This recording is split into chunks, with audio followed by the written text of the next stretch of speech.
Throp here again. As you're probably hearing, Jamaica is on an unprecedented economical tear, and I know many people are interested to learn how they might be able to buy property in Jamaica, move here, or even start a business. Enter Throp-X. This is my annual Jamaica investment conference hosted at Travelers Beach Resort in Negril, Jamaica. If you're even considering moving to or investing in Jamaica, this is the best low-risk opportunity to do your due diligence and network with the very people driving the country forward. This event brings together a group of hand-picked, trusted, top-of-their-field individuals, the best developers, contractors, real estate pros, lenders, and government partners, all under one roof to help you make your move. This is very much an action-focused premium conference experience geared towards empowering you with the tools and team necessary to create your Jamaica dream. We've partnered with the Tax Administration of Jamaica to help you get your TRN and even open a bank account, all conveniently located on conference property. One of the most popular parts of the conference is the real estate tour. It's the best way to understand Jamaica's real estate market, seeing and experiencing properties firsthand so you can compare apples to apples. Another incredibly valuable part of the conference is the people you will meet.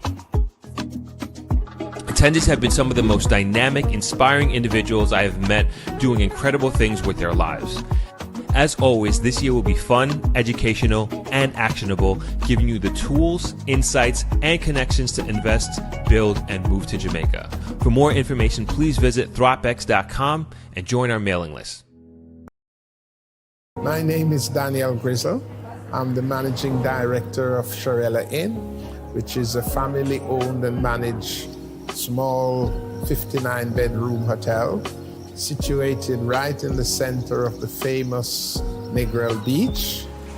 And I would like very much to invite you all to come and experience what life is like here in Charela Inn, to be part of our extended family. Several of the rooms are just open, overlooking the beautiful Caribbean Sea, and you have tall, waving coconut trees to welcome you and keep you cool on the beach.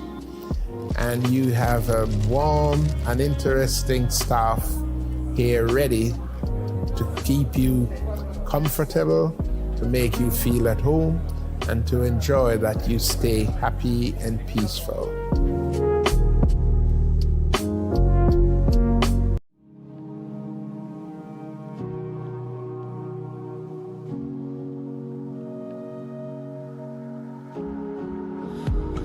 Welcome to Coco Palm Hotel Negril.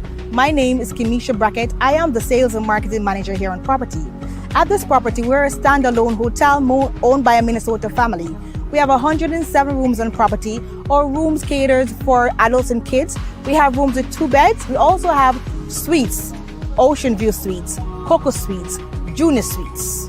We have 2 swimming pools on property, our family pool, which is a courtyard pool, and we have our adults only pool. We'll also have a jacuzzi here on property.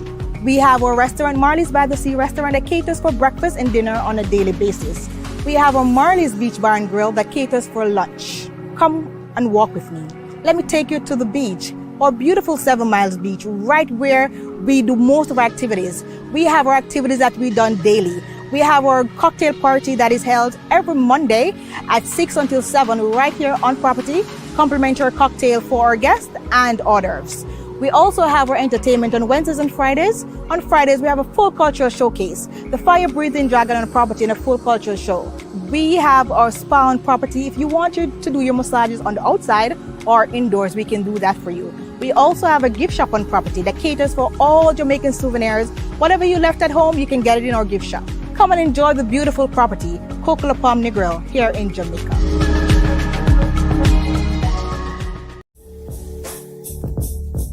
Hey there, Throp here. I wanted to interrupt just for a minute to tell you about my family's hotel, Travelers Beach Resort. We are a 60-room Jamaican-owned and operated hotel located on the world-famous 7-mile white sand beach of Negril, Jamaica. My father started this property back in '94, and myself and my brothers Winfield and Wingate took over in 2011 after my father retired. Recently, we've made some upgrades to the property, particularly to our rooms. They've been redesigned and reimagined with comfort and style at the forefront. The textures, the light, the layout, each space was designed with intention, balancing modern touches with the familiar spirit of travelers. Our deluxe rooms and suites, which you are seeing on your screen now, have gone through an incredible transformation. We now have 2-bedroom suites available for your accommodations next time you're in the grill. We're especially proud of our gym. It's designed to give you a high-quality workout experience with premium equipment, plenty of space, and an energizing atmosphere. Our lounge has become one of the more popular public spaces, perfect for a family game night or catching the big game. Of course, our restaurant and bar is located right on the beach, so you can enjoy the most beautiful sunsets in the world. We look forward to welcoming you home. For more information, please visit www.tbr.travel.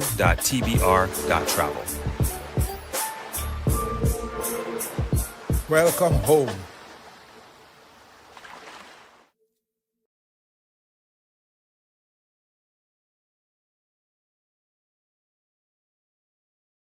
Happy Sunday, everyone, and welcome to today's stream. We are on time, finally. We haven't done that in many weeks. We've been going super late with these streams, but today we started on time and at a good hour on this Sunday afternoon here in Jamaica. I hope you all had a good week last week and are pumped for the week ahead. We have a great show, as you can see. I think it's a very interesting topic, something that I wanted to talk about from a couple weeks ago, but I think the timing is perfect here, and I think and hope that you're able to kind of learn and understand what's happening here in Jamaica in respect to the car industry, at least from my perspective and what I see going on here. And pretty cool stuff happening, I think, overall. But before we get into it, as usual, please let me know what city, what state, what country you are chiming in from. I think it's very important for this community and for us to kind of know where everybody's coming from. I think it's always awesome to start out that way. Other things on the agenda for today, I'm going to talk a little bit about Throp-X, of course, and content that we have coming out. Things are going pretty well. Things are really coming together a lot sooner than expected for Throp-X this year, which is a really good thing. And I guess that's what happens as you move into the 4th year of doing an annual event of this nature. And just really happy to be on the track that we're on and to be pacing ahead of last year. If we have time, we'll talk about the World Champs. Today was the last day, last events. Some surprising things in a good way, some surprising things in a really disappointing and bad way. But it was, I think, Jamaica really represented, in a big way. And for such a small country, we continue to really dominate and have just our name out there and our brand in a very strong way. Had some friends who are out there for the World Champs, and they said the atmosphere was amazing and they're having a great time. So they're sending me like kind of inside videos outside of what's happening on television, which is always pretty cool. And want to talk about also the interview on Thursday. I think that we had an amazing interview with Mlela. She is a returning resident to Jamaica. That's an architect from the UK, came back to Jamaica, started a business doing some really incredible projects. But her interview was like really awesome, and there's so much value in the conversation that we had on Thursday. And I kind of came up with an idea that hopefully we'll get the messaging that she has and the value that she had given on the interview out in smaller bite-sized pieces, if you understand where I'm coming from. So let's hop over to the comments real quick, and then we're going to get right into the agenda and get rolling on today's early Sunday live stream. Montella, hi, Throp, sending highs from London. Thank you from across the pond. Nice to see you. Nice to have you on. What's going on, Lisa? Nice to have you on. Hi, Donna. Happy Sunday, Throp and Throppers from Ottawa, Canada. Lisa is chiming in from Connecticut. Nicola, hello, Throp and Throppers. Happy Sunday from Dallas, Texas. Nice to have you on. Jazzy Tower, a good Sunday to all from Brooklyn. Nice to have you, Jazzy. Donna Bryce, listen to her. Donna says, hello, Throp's channel, folks. Hit that like button. Definitely helps out a tremendous amount. And of course, if you're not subscribed, why not? Why not? Make sure you subscribe. There's so many people who come into these streams that just come and watch, bounce, no like, no subscribe. But it's a great community, and I think you'd enjoy being a part of it. So consider hitting that like button. Mark says, good day, wishing all peace, love, and knowledge. Big up Throp chiming in from Brampton, Canada. Nice to have you on, Mark. Jeff Rogerson, hey, Throp and everyone, happy Sunday from Montreal. And thank you, Jeff, for being a channel member. Really appreciate your support. And Donna is as surprised as I am. Was not expecting you so early. Well, here we are. Here we are. This is what happens when you plan and you have space to like prepare and set things up and be in control of your schedule. So that's what I credit to starting on time and starting early today. Stress Less says, checking in from Fort Lauderdale, Florida. Nice to have you on. Joy says, Springfield, Massachusetts via Queens, New York, listening in. Nice to have you, Joy. Pop this out. These they change up the format here, so like the comments are like really big, which is good. Again, it gives you guys a better perspective and seeing what everybody is saying.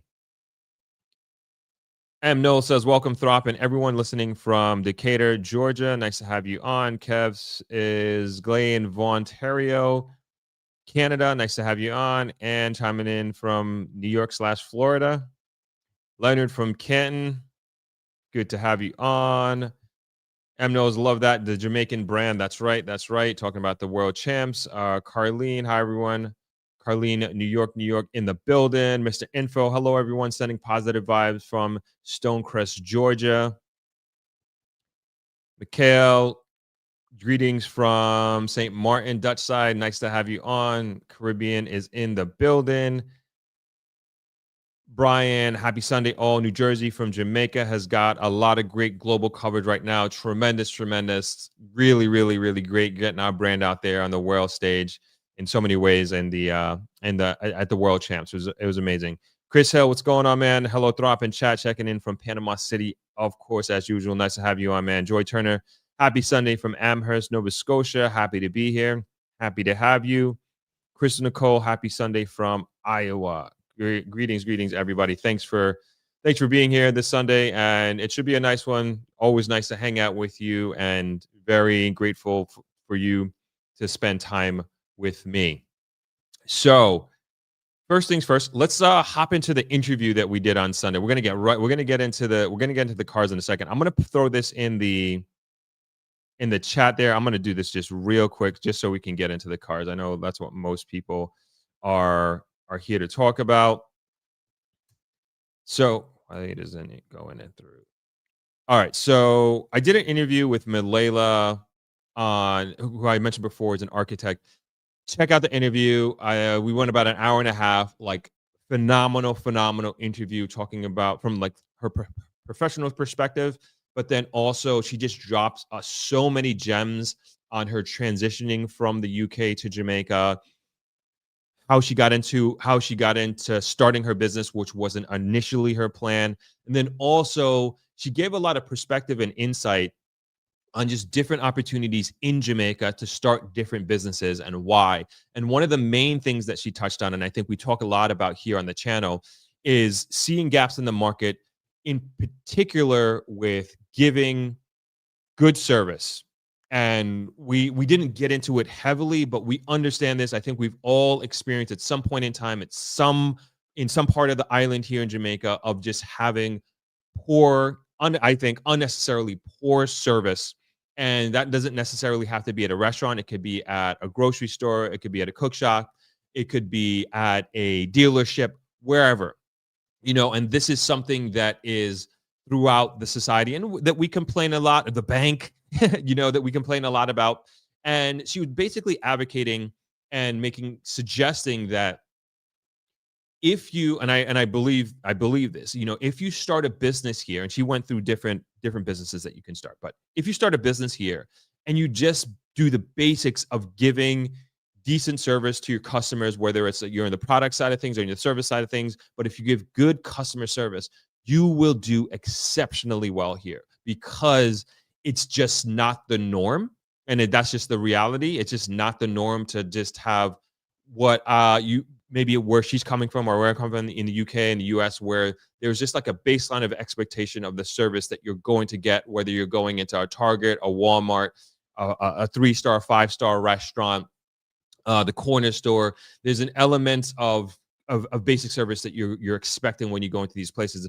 And in Jamaica, it can be extremely, extremely inconsistent. And so, again, she went through a series of different business ideas that you can do, that you could consider doing.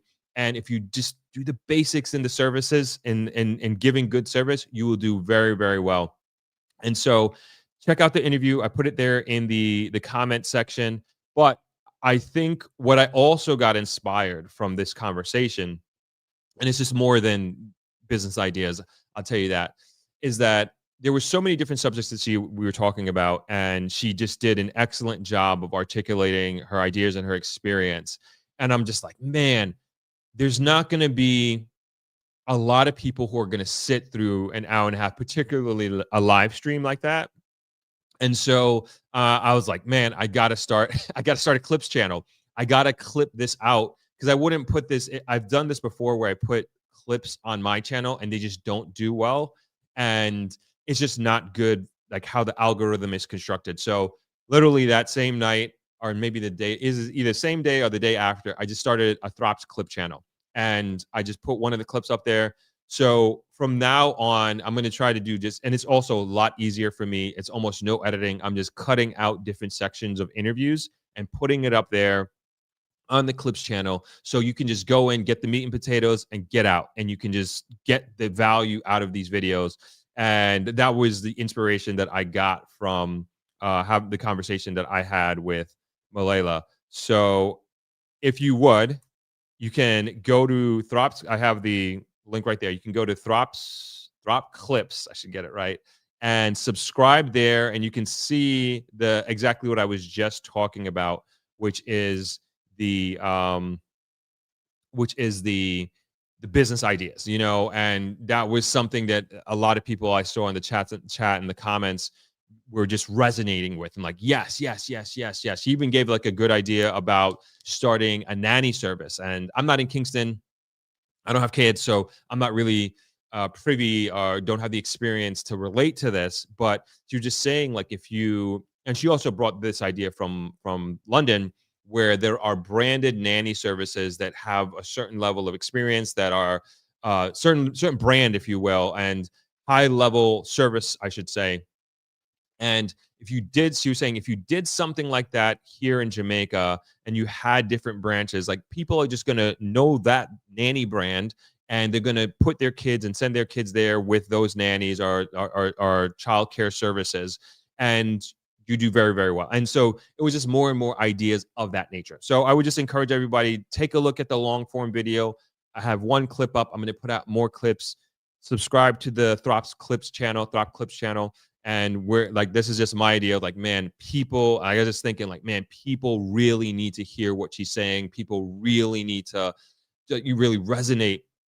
I think we'll resonate with her and her experience. And it's very practical, especially from a professional level. And I think there are a lot of people that can see themselves in Mlela, her husband's feet, so to speak, and can relate to maybe living in UK or maybe living in New York or Florida or California right now, and wanting to make that move to Jamaica, and is just trying to figure it out, and can't see it for themselves, that it's very, very possible to do so.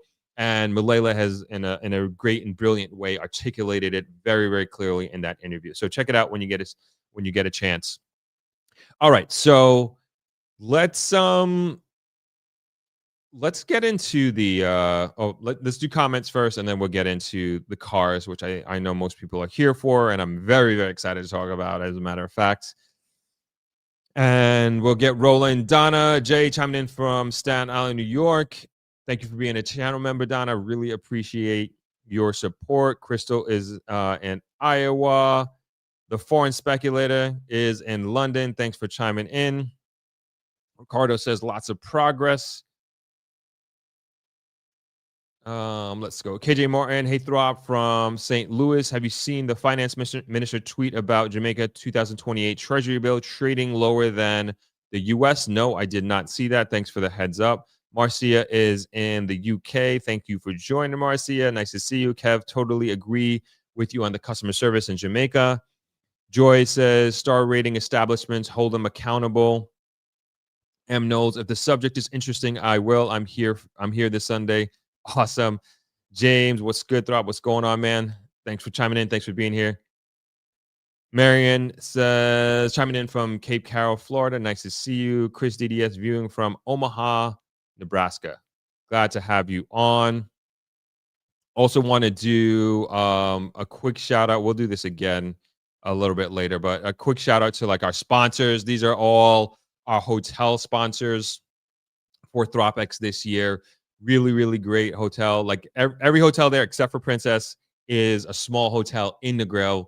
And I consider this to be a Negril event. And I really, really appreciate everybody here. We're going to go through every single one later in the program, but I just kind of wanted to put up their logos so everybody can get a chance to see who's supporting this year's event.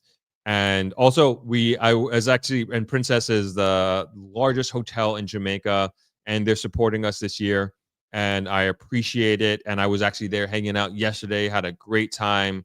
Just did a day pass, and I'll talk about that a little bit later.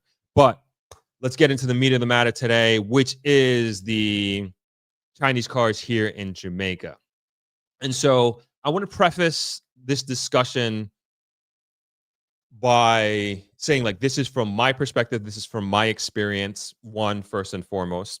Two, I am the furthest thing from a car guy. I am just, not that I don't like cars or anything like that. I'm just not into them.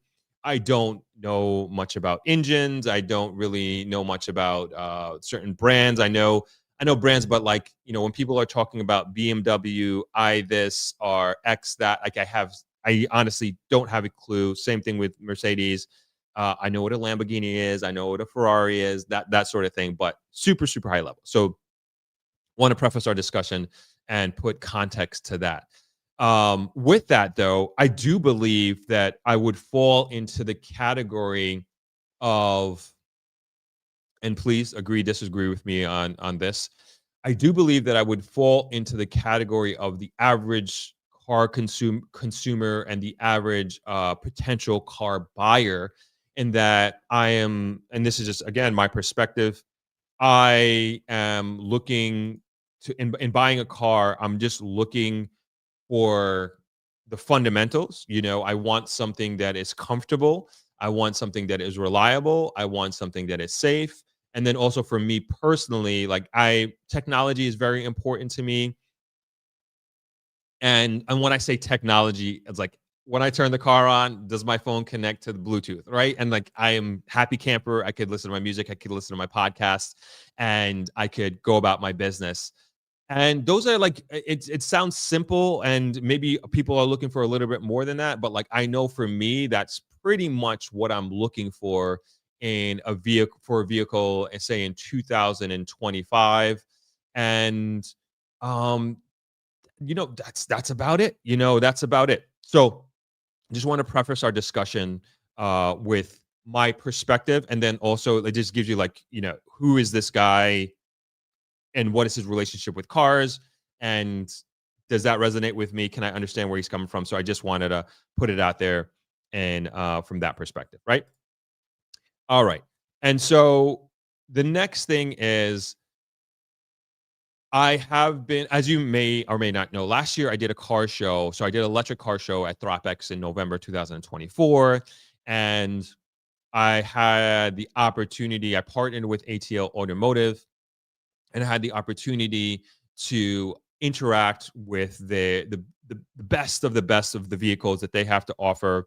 As I said before, back then, and I'm saying it now, like, they have I would say the best line of cars in Jamaica that you can have access to.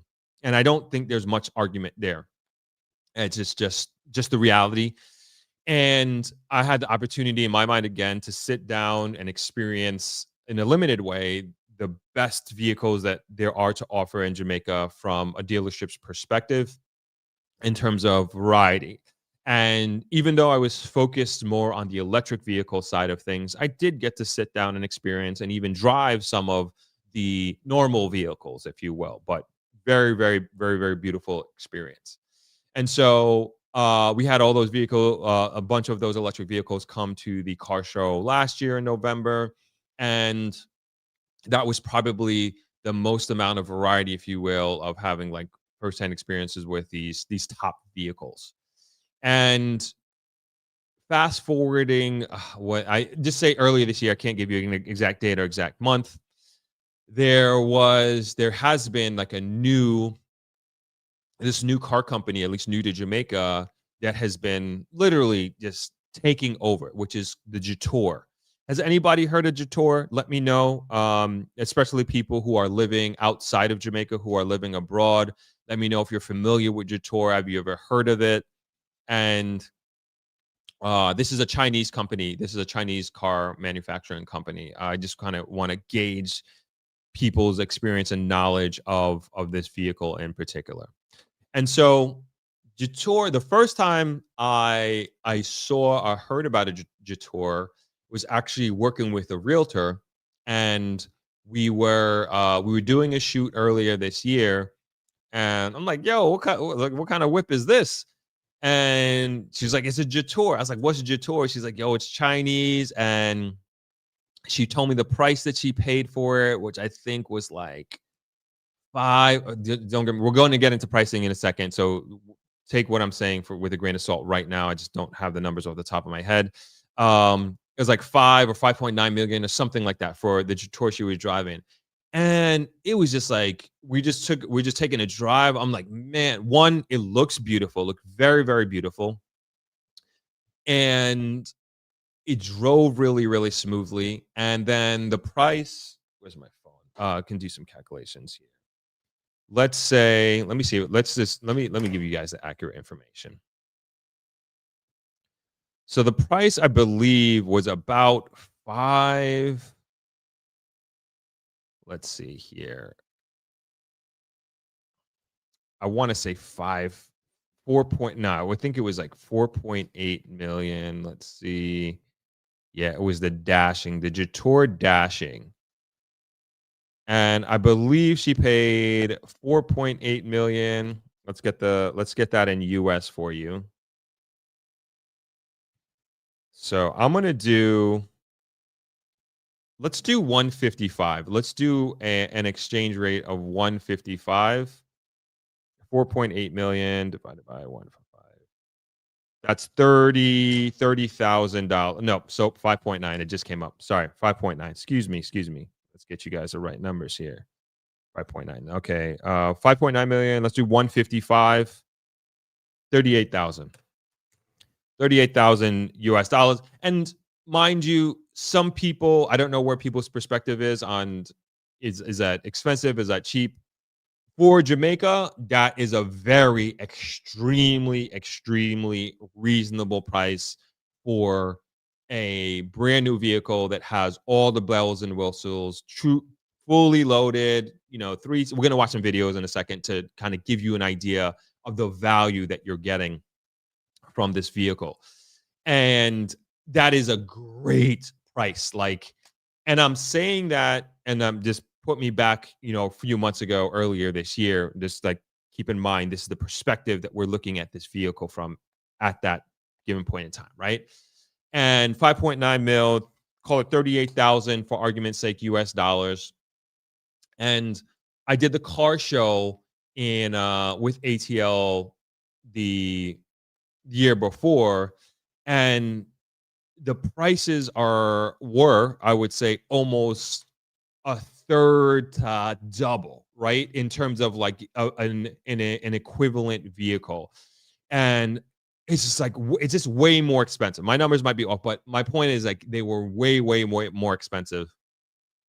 And I'm like, geez, you get all of this value in this vehicle. It looks good. It feels good. You're driving around in it. It feels like a luxury vehicle. It has all the technology that I could look for in a car. Again, we're going to look at some videos. You're going to see exactly what I'm talking about very shortly.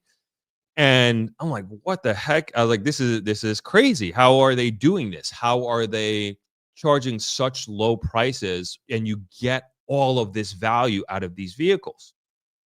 And so fast forward a few months from that, I was in Kingston and I was like, let's go. I was with a friend and I was like, I want to test drive this car. I was looking at the time, I was looking at the Jetour T1.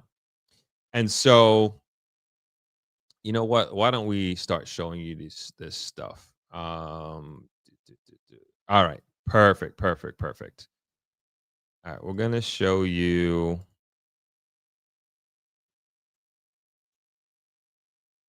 All right, everybody can see that.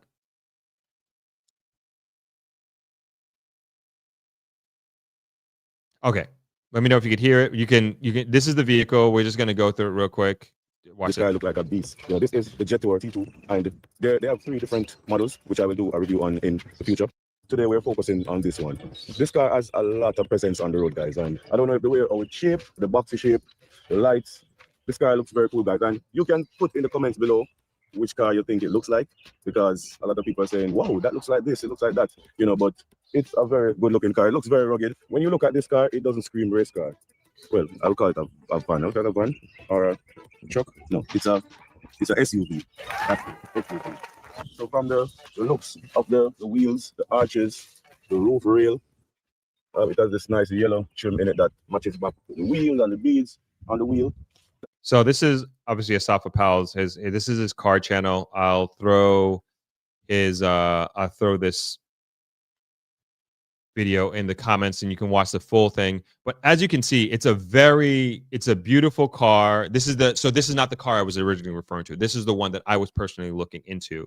Love the interior. Let's hop into the interior. I'm doing it at 1.5x. I hope you're okay with that. If you want me to slow it down to regular speed, let me know. I will do that. Guys, this car has features that still opening. There you go. This car costs a little bit over $7 million. And you're getting all of this for $7 million. Like, how crazy is that? When you see this car, you would think maybe 15 million, you would guess 14 million or maybe even 20 million. But yes, and like that is so true. So 7 million is 45,000 US, right? And these are the prices that you are used to in Jamaica for a vehicle of this caliber. That's just has been the reality. I've said this before. In Jamaica, you buy a car, you will more than likely be able to afford to buy 2 of them in the United States or in Europe or wherever. It's just very, very expensive here. And as Asafa is saying here, you are getting so much value out for $7 million. And some people may look at this like, man, $45,000 for a car. I'm used to paying $20,000 or $25,000 for a vehicle. But in the context of buying a vehicle in Jamaica, what he's saying is very, very accurate. That's just our reality here. Just over 7 million, and my wife probably can pick this up. Everything in this car kind of shaped the same. You can tell from the steering wheel. Steering wheel looks very sporty. The car looks sporty, but not fast car sporty. It looks off-road sporty. So you get this nice steering wheel. It feels pretty good in the hands when you're driving it. You get buttons on the steering wheel to control everything. You have control to everything, and you can even just tell the car to do everything that you want to do. Hello, Jetour. I'm here. Close the sunroof. Okay. Jetour sound like Jetour sound like my wife sometimes. This big screen, guys, that is just right there. You can't miss it. It has, as you can see, it has the we call it the 360-degree camera. You can move around and look what's outside. I don't want to catch anything that is outside, but yeah, man, look at that. Look at that, guys. And you have Apple CarPlay, you have Android, Auto, all that. But I'm an Apple guy, so I'm phone. So like this is the stuff that like appeals to me. That like to me is like, this is what I'm going to look for in a car in 2025. And this is what gets me excited. And I was like, this stuff is awesome. And this is like kind of the basics, bare minimum, if you will, if I'm buying a vehicle in 2025. And you get all of it as we're seeing here. It already.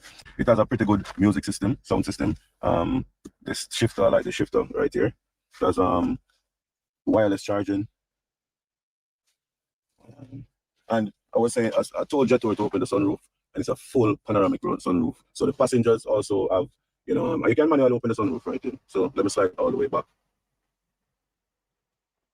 So if you don't want to deal with Jetour, I think you can change the voice as well. To if you want, if it's a female and you want to be commanded by a male, you don't want to hear a female voice, you can change the voice. But I'm fine with this female voice for now. We have the grab handle here, and we have a sunglasses holder right here. Let me test it.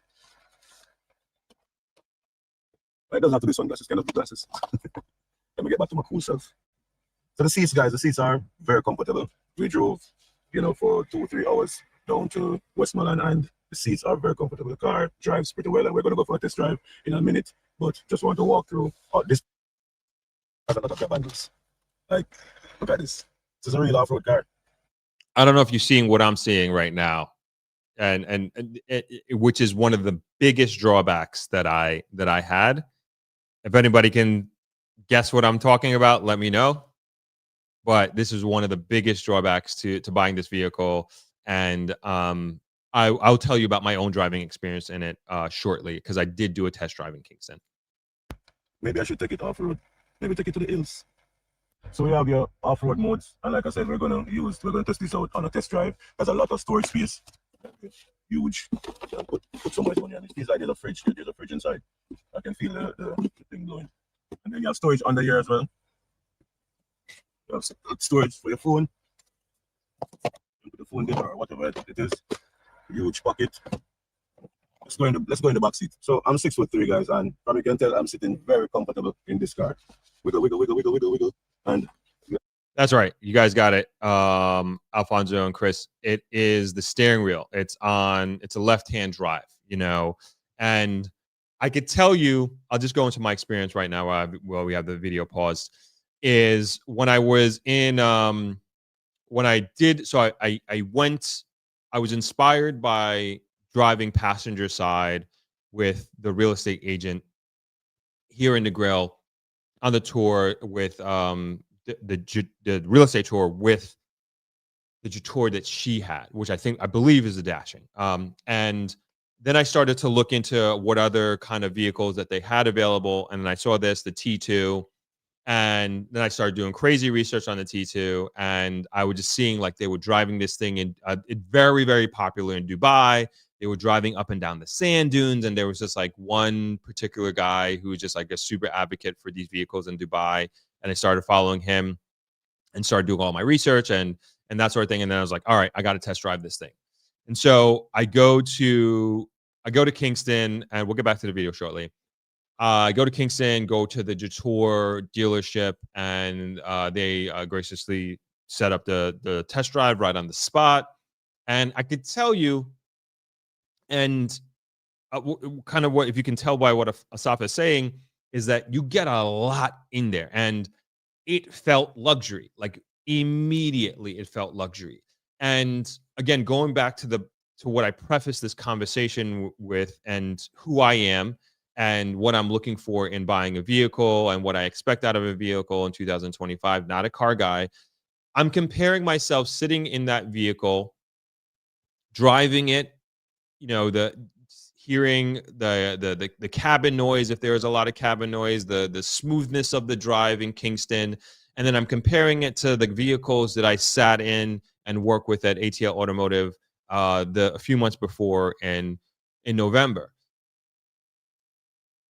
Very nuanced differences. There is, in my opinion and in my experience, it wasn't like that big of a difference between these vehicles. And again, I'm not a car guy. I'm like looking for these basics, right? And so I'm like driving this thing, and I'm like, man, like Asaf is saying, like this vehicle is like half the price of vehicles that you'd get or expect this type of value out of. And I'm like, man, how are these guys gonna compete? Like, how are you competing? Is this like, why would you? There's not much that you'd be getting differently in paying double the price. And I'm telling you, like sitting in it, driving in it, the responsiveness, again, how smooth it was, just how it felt, the seating, the leather, the steering wheel, the technology. It's like, it's, in my opinion, again, it's just so very little difference in the vehicles, and I'm sure if you get into it and get like there's major differences. I'm sure there is probably, I know one thing, there is major difference in the performance, like the horsepower. I forget what the horsepower was, but it was just very, very, very low. But like, I'm not a speedy driver. Like, it doesn't really matter to me. I'm not going to do certain, like, so that stuff didn't really matter to me, or I didn't really feel the difference in the experience, so to speak. And it really comes down, like I'm putting myself into the general consumer's mind. It's like, is all that stuff worth it? Is it worth me stretching my budget to a third more, maybe half more, doubling what I would initially care to spend on a vehicle, and I'm getting all of this, and I was like, man, how are these guys going to compete with this? And that's like one of the first things that I kind of came to mind when I walked away from driving that vehicle. And it was phenomenal. It was like really, really great. But as pointed out, one of the main drawbacks is the left-hand drive. Main drawbacks. But put it this way, I was so at that time, it was such a great experience. And when I weighed everything up, and my friend who I went with, he has a left-hand drive vehicle as well. And he's like, trust me, he's like, you won't notice the difference after a while. It'll become nothing to you. And I was basically convincing myself at this point, I was like, all right, it's worth it. I'm going to get one. Like, this is literally how my mind was working and how I was thinking. And like, man, these vehicles are amazing. So keep that in mind. Make sure you remember that as we move forward in our discussion and analysis today. All right, let's keep going. I have a lot of storage. Passenger said that it was very comfortable. It feels good. It feels comfortable. Let's check out the trunk, guys. Whoa, that's cool. Let me do that again. What? See that? Now watch this. Watch this. I'm gonna play that back in normal speed. I thought this was pretty cool too. What? You see that? Now watch this. Watch this. Self-close. Self-opening. Yo, that's cool. That's tough. And then, guys, you can go on the beach. You can lock this in place. You can close. So if you're on a hill or a slope or whatever it is on your park, the door won't come crashing in you. You have cup holders. Yeah, this is an adventure car for sure. You have phone holder. And look at this, guys. Bossa Guinness and drink. That's cool. They have more stuff over here. You have something I can hang something on. You have more storage there. That's cool. And you have decent chunk space. You have a power outlet. Let me do the lay down test.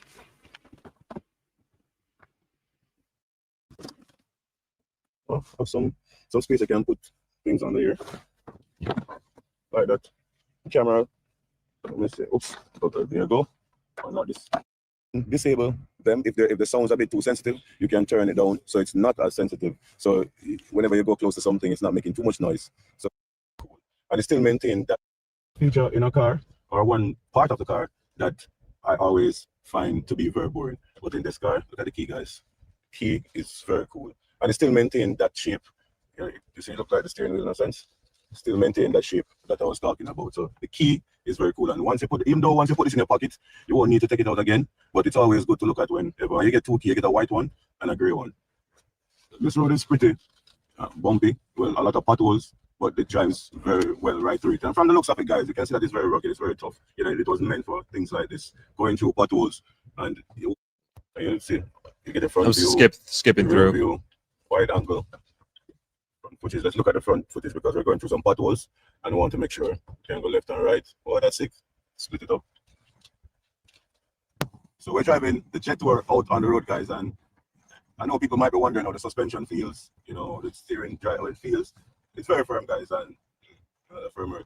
I'll give myself a nice show. But it drives, you know, like a rugged vehicle. It gives you confidence when you're driving it. You sit high up in it, and I mean, it's a great looking vehicle. Like, it really, really is. I know I'm like overemphasizing the point here, but you get it. You know, you get it at this point. I don't think there's much else left in this. We'll finish watching it, but you get it. You're getting tremendous value out of this vehicle, out of these types of vehicles that you're just not getting from traditional or mainstream car manufacturers. You know, you all like traditionally, like, you have to pay extra for all these things. And with these Chinese vehicles, it's like, you know, you get everything and more. You get everything and more. It's like, again, why my exact thoughts leaving that dealership. It's like, why would I buy another vehicle, pay double and get less? You know, it just like it didn't make sense. And I was like, man, again, these guys must be getting killed, like all the other dealerships. And then you're also seeing it in the roads too. You're seeing so many Jetours. Their signs are everywhere throughout the island. When I went to do the the test drive a few months ago. I was talking to the salesperson that was helping us out, and they're just like, they are just backed up with vehicles. They're oversubscribed. And like, I understand that. Like, they have to be, because what is here and before this, what was in the market, you just cringeworthy. Like, it's just like, man, you have to pay all this money, and like now you're paying again almost less, and you're getting so much, almost half, and you're getting so much more. Man, trust me, I was like, man, when I went through this, I was like, game changer, game changer. All right, let's finish this out and get on to some more. This is natural. This is good because this is my first reaction to the speed of the car. Let's do it again.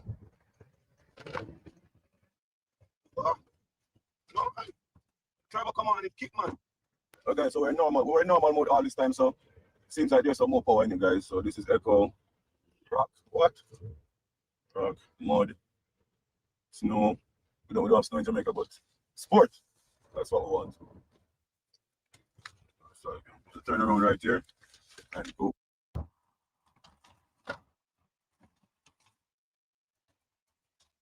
Your speed is too fast. All right, Jetour. Okay, I will slow down, Jetour. I didn't get a chance to do all this, but seems pretty good. On the Jetour T2, it's very positive today, guys, and I'm giving you my honest feedback. You know, just from the drive down from country, you know, I have nothing bad to say about it. You know, it looks very unique. It looks like a car that belongs, you know, in a luxury home. You know, it looks like a very expensive vehicle. So it gets that's half a thumbs up. It gets a thumbs up from Asafa, and it gets a very positive feedback from me today. So. All right, let's go through. I think I got a few more lined up here. So this is the dashing. This is the first one that I saw. To know about this Jetour dashing before you go out and buy this or add it to your shortlist. If you've already bought it, this video is still for you. Number one, the of the steering wheel. It feels sporty. The engine and gearbox does work well together, and there's decent amount of power in the engine. I think I got some shorts here. I think this is probably better. Get us through quickly. All right, let's go watch some shorts real quick.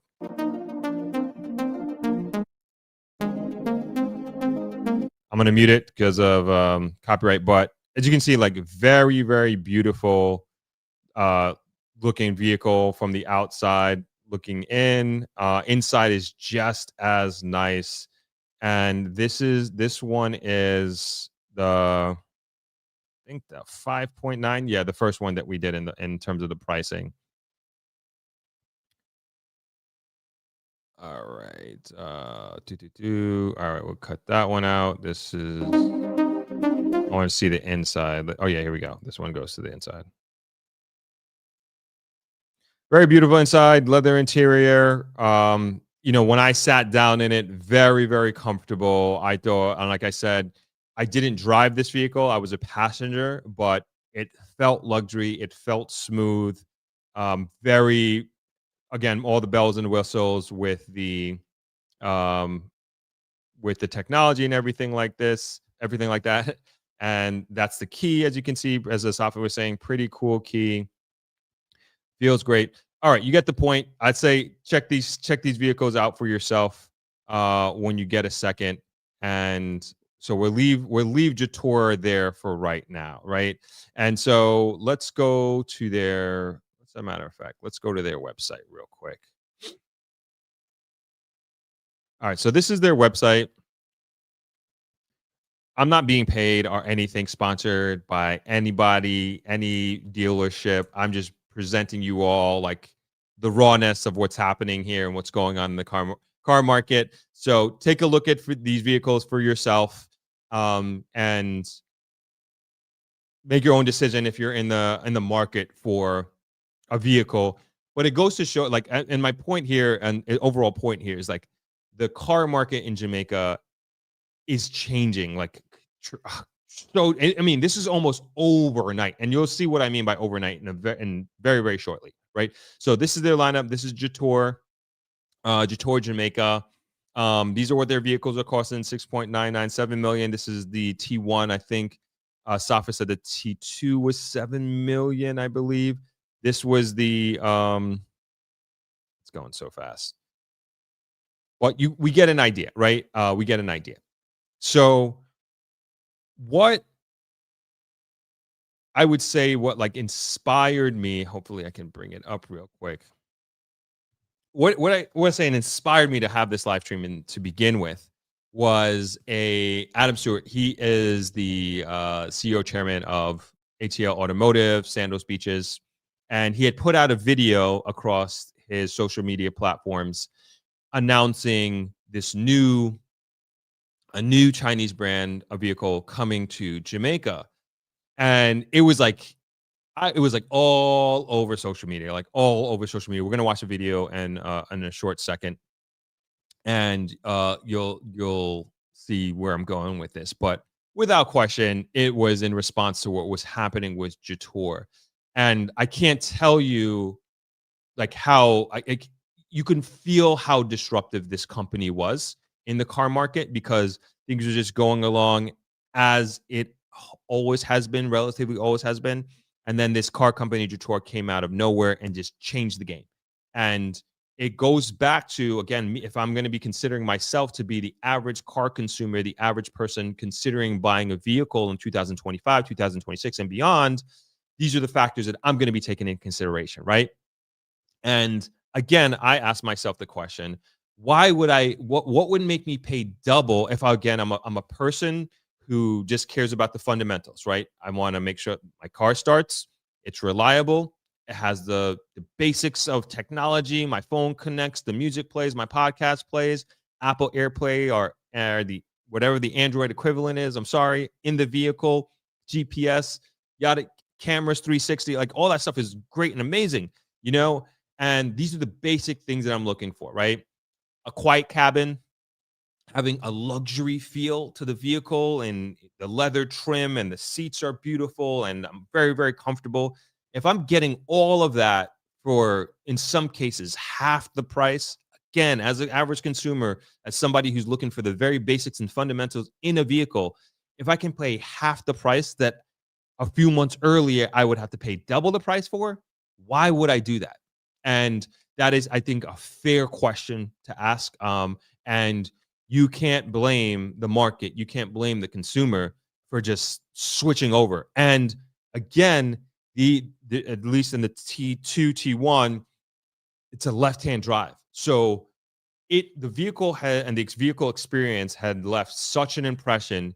It convinced at least to the extent that having a left-hand vehicle drive on a vehicle, it didn't matter because you were getting so much value. And that's what's been happening the last few months in Jamaica. And like I said, it's something that was palpable, that I could see with my own eyes before going to the dealership, and then actually experiencing the vehicle as a driver, then speaking with the salesperson that was helping us out, and them telling us how backed up they were at the wharf and how much demand that they have, and everything in terms of the terms and everything. It just was what it was like. And I could tell, like, there's no negotiating, there's no wiggle room here. Maybe there is, but the demand just completely outweighed the supply. I could tell that. I could tell that because people want these vehicles like on the spot. Like the game had changed, and I saw it. And again, I was like, man, what are these other car dealerships doing? Because there's little to no point, unless you're going like high end. I'm sure though they're still doing exceptionally well with that. I'm positive on that. But now moving down to the mid tier, let's say, which is, I would think, where most people are, they had to respond, and they responded. ATL Automotive, Adam Stewart, I think they responded exceptionally well, right? And so let me see if I could find this clip here. So we're just going to go through, and mind you, just like Jetour, I've never heard of the Jaecoo and the Amoda, which are the two new Chinese brands that are coming to Jamaica under the ATL Automotive umbrella. All right, I want to go through this piece by piece. All right, I got it.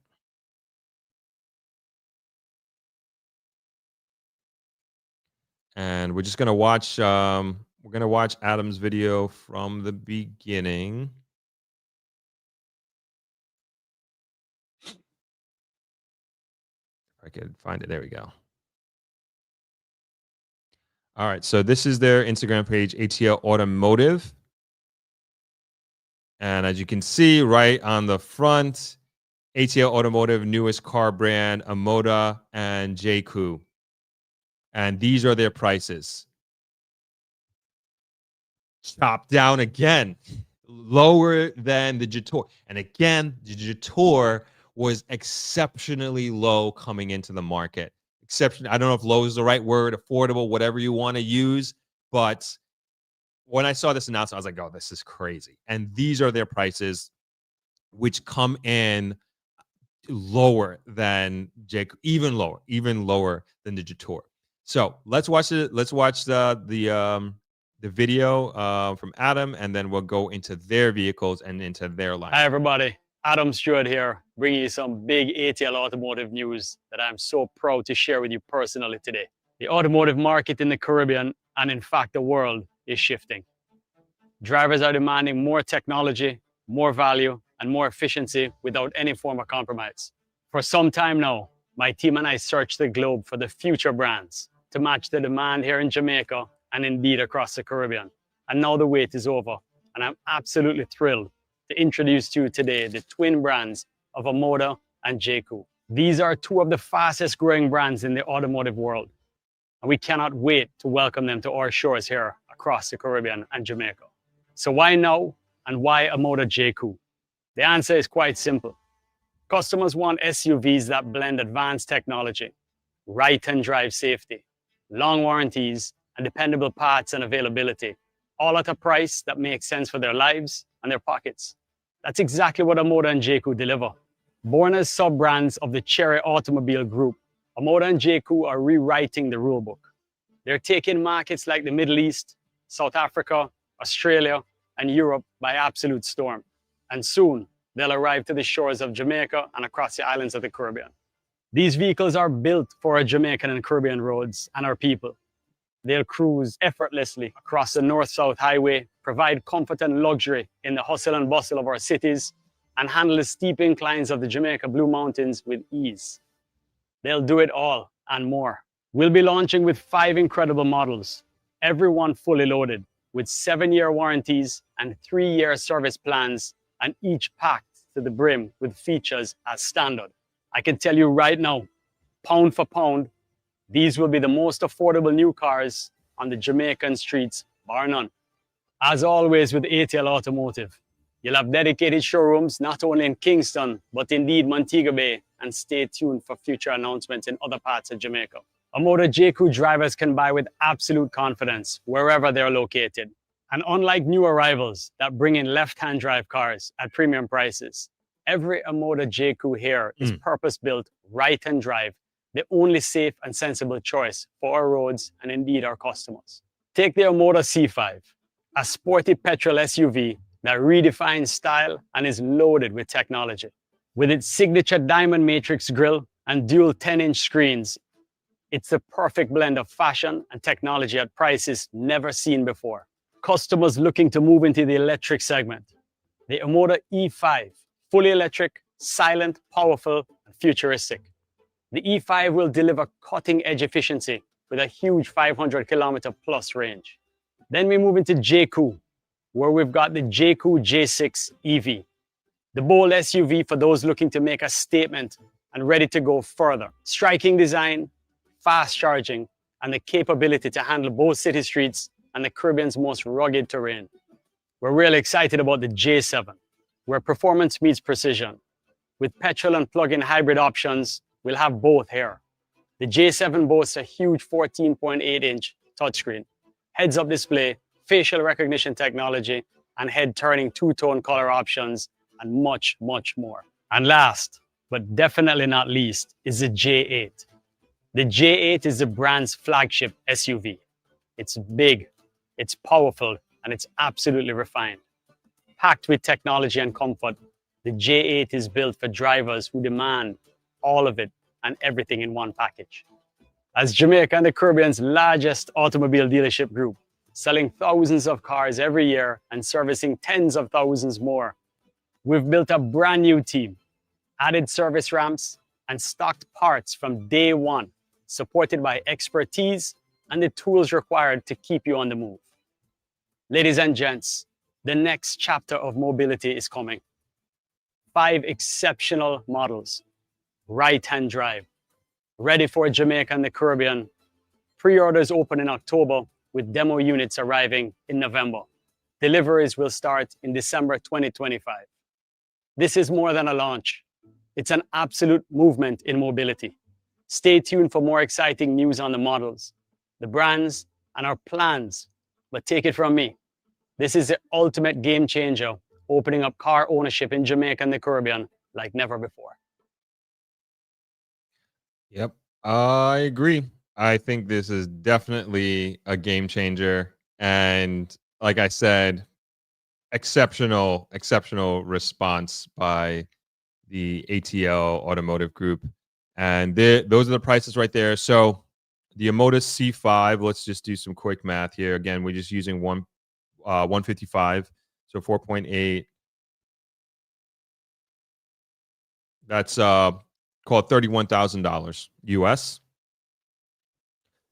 And whew, man, really well done. So let's go into, I don't know how to get back to this. All right, that's that. All right, let's go into those vehicles, right? Let's see what they're about. Let's go with the C5. I just have the Jaecoo, the Amoda C5s. All right, let's go into those so we can take a look at this. And so,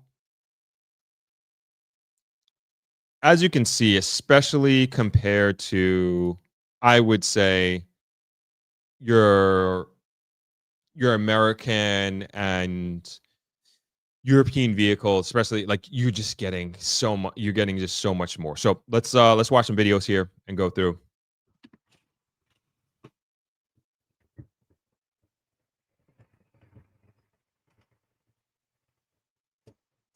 This is the 5 EV, and it's just showing like the pickup speed. If you can see the I think kilometers per hour there on the bottom part of your screen, like the pickup is like pretty crazy. This is the Amoda C7.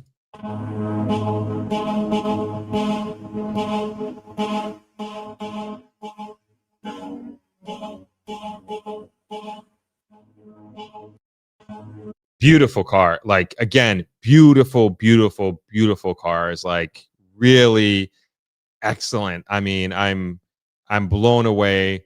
So I saw before in the comment section that somebody says that these are new. They don't trust these Chinese cars because they're new. Like, no, the Cherry Automotive Group, they've been around, I believe, since like 97. We just never heard of them over here in the West, but they've been around for quite some time, and they are obviously making a very big impact on the market. This is the Jaecoo J6. Let's take a look. आज walk around जो है ये J6 का है और हम start करते हैं. It's a 100% electrical dual motor है और all wheel drive है. बहुत ही aggressive and boxy style design है इस गाड़ी को, जो अक्सर लोग मिलाते हैं. वो कहते हैं कि बिल्कुल ये Land Rover I'm hearing some English. से इंस्पिरेशन ली गई है. गाड़ी की हाइट जो है वो थोड़ी, अगर देखा जाए, आम गाड़ियों से जरा कम है. मेरी हाइट के बराबर है, लेकिन जो ग्राउंड क्लियरेंस है वो 195 मिलीमीटर है. डिग्गी की अगर स्पेस की हम बात करें तो अगेन मेरे लिए तो काफी है, लेकिन सामान के लिए मेरा ख्याल है इतनी ज्यादा नहीं.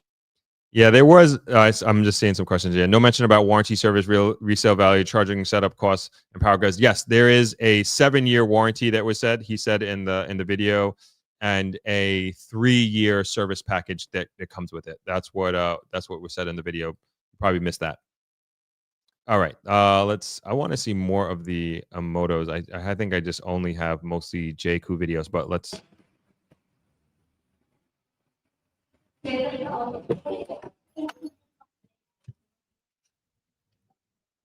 Again, beautiful, gorgeous vehicle. I haven't touched it. I haven't sat inside them. I've just been watching like a bunch of these videos since the announcement was made. Let's see if we can. I think very smart way. we're already watching that one. This is the new Jaecoo 7, and it's a mid-size SUV from China. Yet, believe it or not, it's actually the most configured car on the CarWow website. There's quite a buzz about it. Why?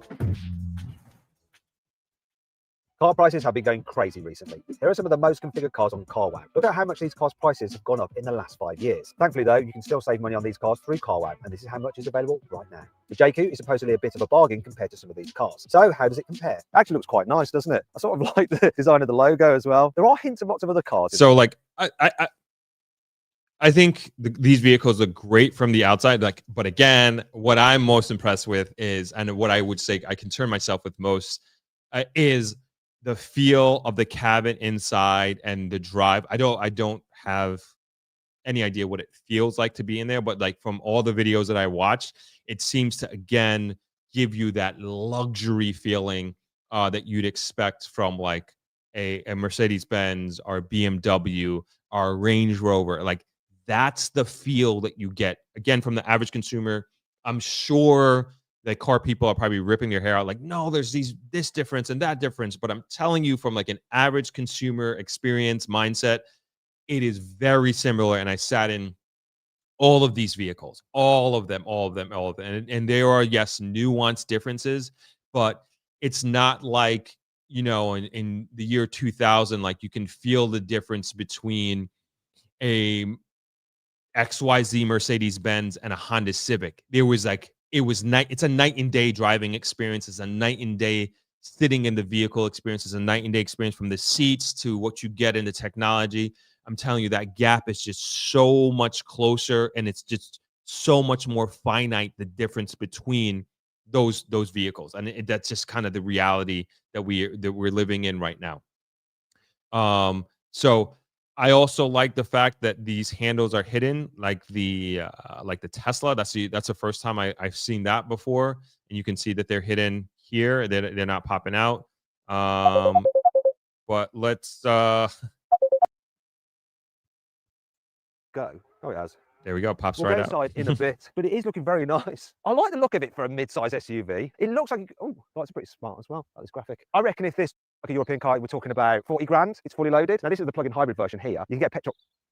Wait a minute. Look, when I walk towards it or walk away, it can sense it and it puts the door handles out. That could be a problem Pretty though. cool. James, just quickly run in. Imagine like you're getting close to your car and it's already opened. Some thieves going to nick it. Is it? What? It's not locked? It's locked. Wait there a second. Wait there. Get by the door handle. Keep pulling at it. See at what point you can get in as I move forward with the key. So now I could tackle you. Get out! Just upload photos, give a brief description, then dealers or Let's go inside. no physical buttons, it's to the screen. Well, I can just do fan speed. Ah, there, it brings up this menu. Okay. So I have to control all the climate stuff through here. That's not great, but the screen itself is big and it looks quite nice. It seems responsive as well. Oh, look, we've got like shortcuts. Swipey swipe. Ah, this is great. Look, I've just noticed this. That's his speed limit warning. So press the brake pedal to turn the car on. There we go. So there's no actual starter button. How do you start the car then? It's a hybrid. Yeah, you do it with the putting in gear. Will it drive? It's not like, my goodness. Got a heads-up display as standard. Yeah, and you can adjust that. Driver assistance systems. Adaptive it should be. Quality seems pretty good. So the middle bit seems a little bit uncomfortable. Like this ridge there, it's kind of like digging into my bottom. Overall, they quite like it. And you know what? That feels expensive. The damping on that is way better than some premium cars. Okay, what else do we look at? The headlining feels nice. Got a huge vanity mirror. We've got a full-length sunroof. Let's have a look at this. Wow. And that's included in the price. 39 halfway. Oh, that's handy. So you can keep it shaded in the back. It even opens. Wow. I'm getting quite impressed by this. And what's even more impressive is the sunroof is standard on the top spec luxury model, as is the heated steering wheel, ventilated front seats, and heads-up display. These are the kind of things, solid shut sound that you get from premium SUVs. So let's have a listen. It does, but then there's a rattle there. What's that? Oh, it's a jelly bean. Let me just check something else out. Often the back doors sound really cheap though. Let's just check. Ah, what? Open. Wait a minute. I've got the key in my pocket, and it's just shut the sunroof as well. That's kind of good, but bad at the same. The paint doesn't match on this plastic trim to the metal trim. What's it like at the back? Let's have a look. Yeah, it's the same. It's the same. It's got a shot on me again, and it doesn't. It's now big door bins, space in there. All right, we get the idea. All right, let's go through a few more shorts.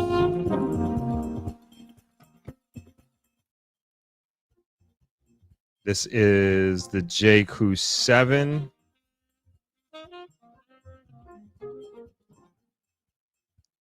Great looking vehicle.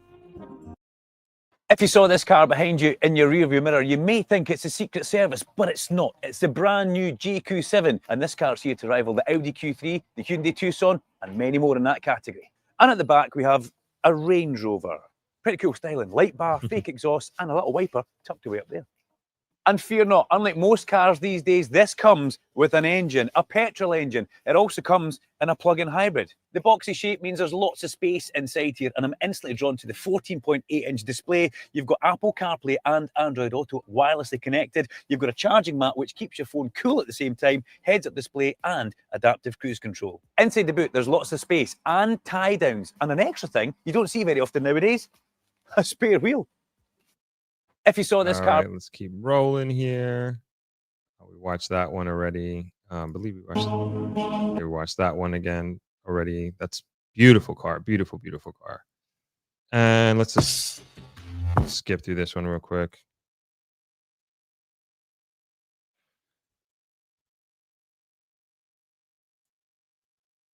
All right, we got the idea. Last thing, let's go to ATL Automotive's website here. Like we did we went to Jetours. Let's go to their website. Is it okay? So this is when you go to their website, this is the first thing that comes up. This is their whole lineup. This is the Jaecoo and Amoda lineup that they have. We went through the, let's see, it doesn't have the pricing here. Sure it does. Hold on. Well, we saw the pricing on their Instagram, and I believe it was down to, let's click it, 4.8 if I'm not mistaken. I'm going to throw this in the chat. You all can take a look, and I'm sure many of you who are considering moving back here, like, almost, you have to have, I won't say you have to have a car in Jamaica, but boy, would it be difficult. Like, if you're coming from just being a place of just having your own autonomy to move around when you want to go to where you want to go at any time, you need a car. If you're used to that, you're going to need a car here. And I think these are great options. I think to myself, what a time to be alive in Jamaica and searching for a vehicle, looking for a car, to have these options. And now, like, I mean, who's to say which is better, but I honestly can't wait to get my hands on these vehicles and to try out the Amoda, to try out the Jaecoo, and but just from the videos that I'm seeing, it seems like they don't only look like beautiful cars, but they feel like beautiful cars. They feel like they're beautiful drives. I've watched so many videos, short form videos, long form videos, and this is like, now again, let's think back to what I just described a few moments ago about my mindset with the Jetour, right? And when I took that experience, the test drive experience, and I was like, why the heck would I buy any other vehicle? I'm in the mid-tier category of a consumer, and it makes no sense, no economical sense, no sense of value in the context of value for me to buy another vehicle, unless like I just love Hondas, I love Toyotas, I love Hyundais, or whatever it is. But again, I'm not in that category. I'm not biased to any or loyal to any one particular brand at all. A to B here. That's what I care about, right? And that was my mindset just a few months ago, and they had changed the game. And like I convinced myself at that point in time, I'm gonna get a left-hand drive vehicle because I'm getting so much value out of this car. And I had a great luxury experience test driving it. It feels good. As Asafa was saying, like, he enjoyed the experience. It has good pickup, etc., etc., etc. Now, fast forward to now with the Amoda and the Jetour, and the Jaecoo. Oh my goodness. It's just like, there's more, you're getting more for less. I mean, like, and these are beautiful looking vehicles, the Amoda and the Jaecoo, beautiful looking vehicles from all of the videos that I've seen of other YouTubers, like explaining their experience with these cars. And as Adam was saying, like, they're very popular in Asia and also in South Africa. These are becoming more and more the norm. I can only imagine what they actually feel like. I can only imagine what the driving experience is like in these vehicles. And I'm very, very excited for Jamaica. I'm very, very excited for the auto industry in Jamaica. And it's just like, man, what's next? And this was kind of a very, very overnight situation. Like it was like almost from one day to the next, the Jamaica auto industry has completely changed, right? Yeah, it really, really has. And I think it's important for us to try to understand and conceptualize what this really means for the driving experience in Jamaica. And now I would even go as far as saying that the quality of life for Jamaicans is going to go up, with especially when it comes to the relationship with car owners and their vehicles. Like across the board, these vehicles are teched out. They have I forget which Jaecoo it was, but maybe they probably all of the vehicles have this. Like if you're gonna cross over, or if there's something that's impeding your path before you go over, you're gonna getting an alert. So these vehicles are so much safer. These are so much safer vehicles. And if there are more and more vehicles that are like this on the road, then in turn there's going to be less accidents because you have technology that's helping you out and going to help you become a safer driver just by the sheer technology. And that is a good thing. There are going to be there's so many more people that are going to be able to afford vehicles of this nature. That is increasing the quality of life of the people in this category. There may have been people that to buy there's I'm sure tons of people that were going to buy a vehicle and had a certain budget in mind, and maybe they were going to go used vehicle that was 5 years older or maybe more, whatever it is, and it just doesn't have this technology or anything like that. But now it's like, okay, a few $1,000s more, I'm going to get the new vehicle, I'm going to get the 3-year service, I'm going to get the 7-year warranty, and let's do it. And now the quality of life for that person and their family, and maybe they have young kids, it's so much better. And now it's not just for like a select few people. It's like across the board. I would say these vehicles are hitting the average consumer of potential car buyers budget realm, like in a big way. And to me, now they're going to save a bunch of money on purchasing a vehicle, on taking out a car loan. And they're going to have so much more money in the bank to do other things, maybe make investments, maybe send their kid to a better school, travel more, whatever it is. But again, having vehicles and have something of this nature happening in the auto industry, it really does increase the quality of life for so many Jamaicans across the board. And it's a great thing for you folks out there, for those who are considering, or I know some people, they have already made up their mind and they're moving here in January and they've been working on this plan of theirs for X amount of years. And now is the time. And when they come in January or when they move next year and this 5-year plan that they're in the 4th year of, and they're coming to Jamaica, they're going to need a vehicle. You're going to need a vehicle. And it's a great time to be coming in to a situation where you can buy a brand new vehicle and you get so much value for your money, unlike ever before. It was never like this, never even close to this. And it's amazing. And at the end of the day, as I always say, competition is amazing. It is good. And you know who's winning at the end of the day throughout this car war or these car wars, whatever you want to call it, is the consumer. We are the winners of all this. We are the ones who are ultimately going to feel the value of competition. And I would love to see more of it in Jamaica, because this is what happens at the end of the day. Prices come down, more value goes up, service quality goes up as well. And this is ultimately this is the way capitalism is supposed to work. And this is such a great example, another great example in Jamaica's history of what competition does. And I think this is a great thing for Jamaica. I think it's a great thing for the auto industry. I think it's a great thing for anybody in the future who's looking to buy a vehicle. I also think it's a great thing for the used car vehicle as well, because there are people who buy the new car every single year, and those cars that are old, 12 months old, they go into the used car lots. And so the people who are looking to buy can't afford, or maybe don't even want to put towards a high budget to buy a new vehicle. They're going to use that money, and now the used car dealerships, the used car market is also going to benefit.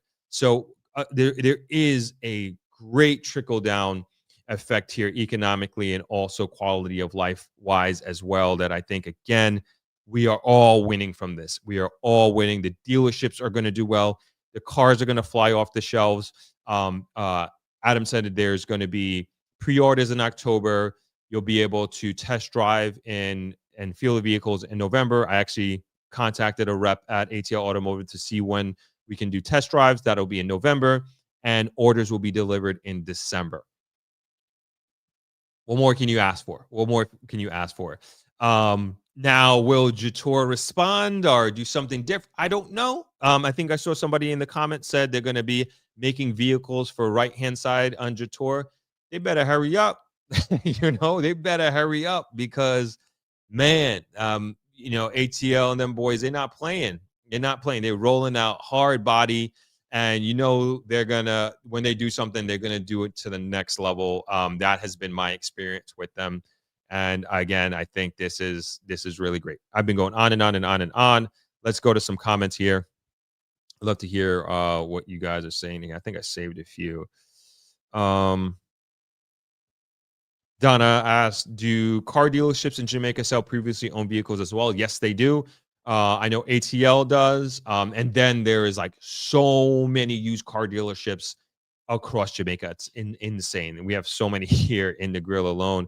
Robin Smith says, I disagree. China has been making cars for a long time. Most parts for European cars are made in China. Good point. Metro Atlanta Real Estate, what's going on? Blessed Sunday, everyone from ATL. Good to have you on, Simone. Let's see. I know there's a bunch more up here. Hold on. I'm trying to get some relevant. Okay, here we go. Mind Freeze 83 says Suzuki's having a hard time, as if you compare a Grand Vitara with a Dashing, looks grim. Even the trunk space is better in the Dashing Toyota. The RAV price makes no sense. Yeah, and this is, this is a great comparison. Like, and this is exactly what I mean. I don't know what those dealerships and those car brands are going to do, because it's like it doesn't make any sense. Like, you're going to pay so much more and just get far less. It's just a fact. It really is. And you're saying it here, taking the words out of my mouth, and you obviously understand the point I'm trying to make here. Mind Freeze continues, between a RAV4 and H6, I'll take an H6 any day. You can better see where your money is going. Even the Jaecoo is out now. A J7 versus a Range Rover Evoque all day. Robin Smith, I'm waiting for the electric vehicle with a generator built in. Rick Rock says, hey, Throp and Throppers chiming in from Clarendon, Jamaica. Awesome. The Liquor Creep says, the problem is, do you really want Jamaica to look like New York City? Jamaica's appeal is that the island, full of culture and food, don't allow them to tamper with. I might be taking your comment out of context there. I would say Cherry. I'm not sure what you're saying there. G-Star says, what about the MG? I think ATL carries that Chinese brand as well. Yes, I believe so, but I don't think their prices are anywhere near what the prices that we're talking here. I could be wrong. Please correct me, somebody, if I do have that, if I'm off on that. Noel says, so according to the Jetour website, they are in South Africa and Asia, which are right side drive markets like the US. So this could be a reason why the cars are right-hand RHT. Let's keep going here. Chris Watson from Cocoa Beach. Awesome. Quantity says Chinese manufacturers EV still face challenges in support infrastructure and consumer confidence. And with high Chinese EV sales, timely parts available for repairs is a major concern. Alfonso Worth says, what a lot of people still fail to recognize is that the China of old is not the China of today. China is now leading the world in technology. Most Chinese products today are top notch. I agree with that. And they are moving quickly. J to the beautiful vehicles and the price points are ridiculous. No way am I buying here in the US. There you go. And the thing too is none of these cars are in the US. Like they're not allowing them in. And the reason why is US car manufacturers cannot compete with Chinese car manufacturers straight up. They just can't. And in many ways, it's so crazy to even say this, but like in many ways, there are like so many different parts of the world that are moving so much faster and further ahead than the US because of that. And man, it's just crazy to think. It's just crazy to think you kind of see where things are going with the US, with competition, with losing that number one spot in so many ways, and this is one of them. Like I remember, I mean, even Elon said it, like he cannot compete, Tesla that is, cannot compete with the Chinese car manufacturers. Like he even said it, like they would wipe the floor with him and other US car manufacturers. And we're kind of seeing it play out here in a very big way. Data this says, this is wild. You can't even buy a Hyundai or Kia for these prices. Forget the rest. Cars are now near six figures. Craziness.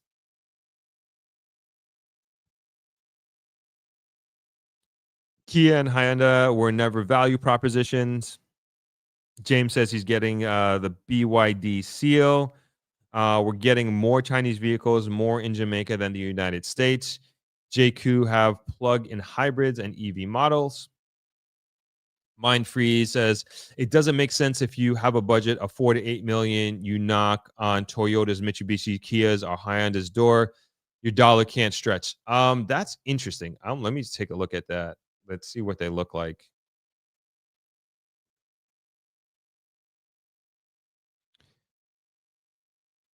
Yeah, I'm not trying to like put nobody's business on blast, but I mean, it's a good, I want to see if I could see the prices here. Let's see this. Yeah. Toyota Corolla cross hybrid, 46,000 US. Boy. I should be showing you guys this. Yeah, I don't, and I don't know what their equivalent car would be. Okay, here we go. There's you got the Yaris for 31,000.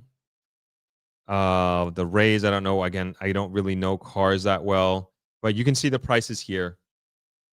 And I'm not sure what you're getting with these vehicles. And I'm not sure. Hey, maybe these are, RAV4, $53,000. For tuner, $79,000. Yeah, these are prices. So you can compare your apples to apples over there, if you like. But good point there. Mind freeze. All right, let's keep rolling. Rebel with Rashima says, my concern is that the roads in Jamaica also need to be able to perform the same way. The roads in Africa are performing. They're not driving over human-sized potholes every few seconds. Fair enough. I can always say, like, these vehicles, like all of these vehicles that we talked about, especially the Amoda and Jaecoo, they are, and then even the T2 that we were talking about with Jetour, they're made for off-roading, and it's not, and we shouldn't be buying vehicles for that, especially if we don't want to be off-roading, but to handle the potholes and stuff like that, these vehicles can handle that. From every video that I watched, and on both sides of these dealerships, if you will, and it's It's fine. I also believe like the pothole situation, like it's gonna be a thing of the past. I'm telling you, it's there is a big rollout. It's just patience at the end of the day. It's very annoying. I get it. I drive on these roads every single day. I drive to Kingston all the time. Going to be driving to Treasure Beach a lot more in the next coming weeks as we prepare for our real estate tour for Throp-X. So I get it. I completely get it. But these vehicles can handle it. It's fine. I mean, you'll be more than okay with these vehicles. Montella says, why are cars so expensive in J in general? Is the supply monolithic? No, it's the tariffs. It's the tariffs. And so basically, if you're bringing your car in here, more or less, I'm generalizing here, of course, you're going to pay double the price. That's what you're going to pay in to clear your vehicle. Generally speaking, I'm sure there's some nuances there. And that's why vehicles are so expensive in Jamaica.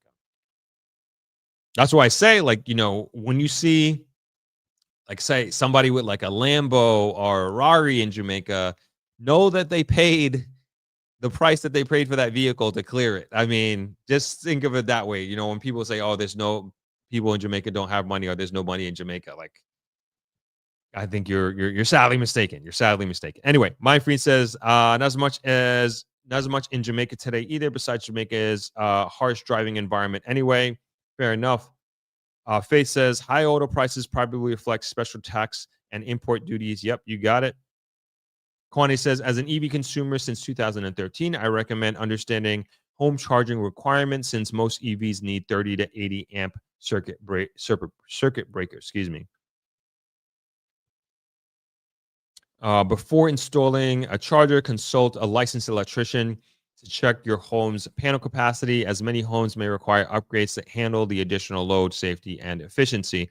And I think, too, that's something to also to understand if you're buying, especially into a new development. A lot of developments are preempting this, and it's all part of their infrastructure. But something to a good question to ask your developer, because I know many of you out there have already made their down payments on certain developments around Jamaica. But even if you're not in the electric vehicle market or not even considering it, it's just good to know that you have that option if there ever is a case that you are looking to buy an electric vehicle in the future. I think it's just a good question to ask your developers. G Brown says China is winning the auto race, not just EVs. Great point. European brands have been priced out and are losing their prestige. You're right about that. Thank you for the correction. Shardine says the EVs has a 502-kilometer range. That's driving from Morant Point to Negril Point with one charge. That is a game changer. That's right. I think that's great. You can drive across the island nonstop. Don't have to stop for gas. Don't got to stop to charge or anything. Phenomenal. Metro Atlanta Real Estate and Mortgage Insight says this will be interesting to see what those traditional brands, Toyota, Honda, Mercedes-Benz, Mercedes will do when Jaecoo explodes in Jamaica and the Caribbean. Yeah, they got to respond somehow. I mean, there's no way. I would think they're just going to take this lane down. And they got to be hurting. There's no way. Like, they got to be hurting terribly, even with the Jetour move. And now ATL is making this move with Jaecoo and Amoda. They got to do something. They got to do something. And it's one of those things. It's like, you know, the lead time for this responses of this nature, of this caliber, I should say, it's just so long. You know, if you haven't been working on this technology in your research and development department for the last few years, and now you're just going to start because of what's happening in the real world market, I mean, you're years behind. Your cash burn alone to survive this onslaught is going to be incredible. And it's just such an interesting space. And the US may be isolated from this for now, but I mean, they're just losing in so many ways when you think about like American automakers just being here. And like you have all these tariffs happening as well with exports. And what, you know, why are people in that have access to these vehicles, like say in Jamaica, Europe, South Africa, like why would they be buying American cars? I don't know. I'd be interested to know and understand what their year over year sales, their gross sales are, and then compare and just see like the last 5 years and what it's also projected to be, and if they're being honest about their projections as well. I guess they have to, because it seems like we're just going to continue to go down this road of Chinese dominance in a major way. It's crazy, but again, in countries like Jamaica and South Africa, like the consumer is going to win, and it's going to be very, very interesting times that we're heading into right now. MNO says the U.S. is not the center of the world as they think. AB Lifestyle says can't wait to move back home. Yep, you'll be moving at a really, really great time. Trust me. Now what's going on? Hey, Throp, Chinese cars have been very popular with wealthy people in Egypt for a few years now, somewhat of a status symbol next to Mercedes, BMW. I wouldn't be surprised. I would not be surprised at that at all. They're great vehicles. Jazzy Tower says, who's affording these cars at those prices? Jamaica got rich. Oh, it's been that way. It's been that way. I'm telling you, it's been that way. Like I was trying to tell you, like Jamaica has money. Jamaicans have money. They are affording these cars. I promise you, these are run-of-the-mill car prices. Like I said, it's normal, very, very normal to pay double what you'd pay in the United States for these cars. And our interest rates have historically been higher than the United States as well. That's if you're getting a car loan, let's say. So this is very normal. This is nothing new. What is not normal is seeing these prices go down so drastically with this competition with these dealerships. That is not what's not normal, and is also very welcomed, and I think it's great. Metro Atlanta says, we've been looking at the Hilux and it does not come close to the features offered in the Jaecoo's vehicle. Yeah, there's no, like, I don't know why you'd get a Hilux unless you need that, you need the open back, right? Unless you're going to be transporting barrels or stuff like that, and you need a truck, fair enough, then grab it. But if it's your day-to-day vehicle moving around, going to work, running errands, like Jaecoo, Jaecoo all day. There's no point in doing going with anything else. The value that you get out of it, and again, this is me talking from watching a bunch of YouTube videos. I haven't set foot in that vehicle or any of the Amodas or anything like that, and I plan to as soon as I can in November. And I will definitely be sharing it with you all, my experience and how that went, just like I shared the experience with the Jetour. But again, based on the videos that I watched, I'm sure it's gonna be great. James Apple says it's more of a national security threat for why they are not in the U.S. and they get that 100% tariff for Chinese automakers aren't in the market. They would U.S. company oversight like TikTok. I guess if you believe that, maybe. But I really believe that it comes down to U.S. automakers cannot compete with Chinese. They just can't. They just really, really can't, and they would just get the floor wiped they would wipe the floor with them pretty much. Quantity says battery technology is evolving rapidly. Be cautious as buying a 2025 EV may mean you're getting 2022 technology, which explains lower costs in markets like Jamaica. I don't know much about it, but fair enough. Something to look into. Michael says, Throp tuning in from Florida. Are there any crash test rating published for the Chinese models? I don't know. Great question to ask about safety. That is kind of one of my pillars, what I'd be looking for a car as a basic car consumer, if you will. I think that's a great question. Something I'll definitely be looking into. Metro Atlanta says, when Adam says Jaecoos are built for the roads in the Caribbean/Jamaica, he is speaking about the potholes. That's right. You better believe that's what he's talking about. So it can, to the person who was questioning that earlier, and also talking about the potholes in the road. I think that's exactly what he was talking about. Stress less that Jamaica is going to become an old car junkyard. I was thinking about, I think that's a fair concern. And I was thinking about that, like, has anybody done, or is there a study of the life cycle of cars in Jamaica? Obviously, we do not manufacture vehicles here, but there has to be a limitation on the amount of cars that Jamaica can handle, right? Obviously, there is a number, is what I'm trying to say here. There is a number of vehicles based on Jamaica's infrastructure that we can handle, where it'll reach some sort of point where we just have too many vehicles and we can't move. I don't know what that number is. It'll be interesting to know what that is, because there are so many cars being imported in Jamaica, and we talk about the traffic in Jamaica all the time. I don't know how much enough is enough. Also, I don't know what the end of a life cycle of a vehicle looks like what happens to those cars. And now we're in the electric era. What happens to those batteries? How are they disposed of? Where do they go? Is it a landfill here in Jamaica, or does it get shipped off to somewhere else?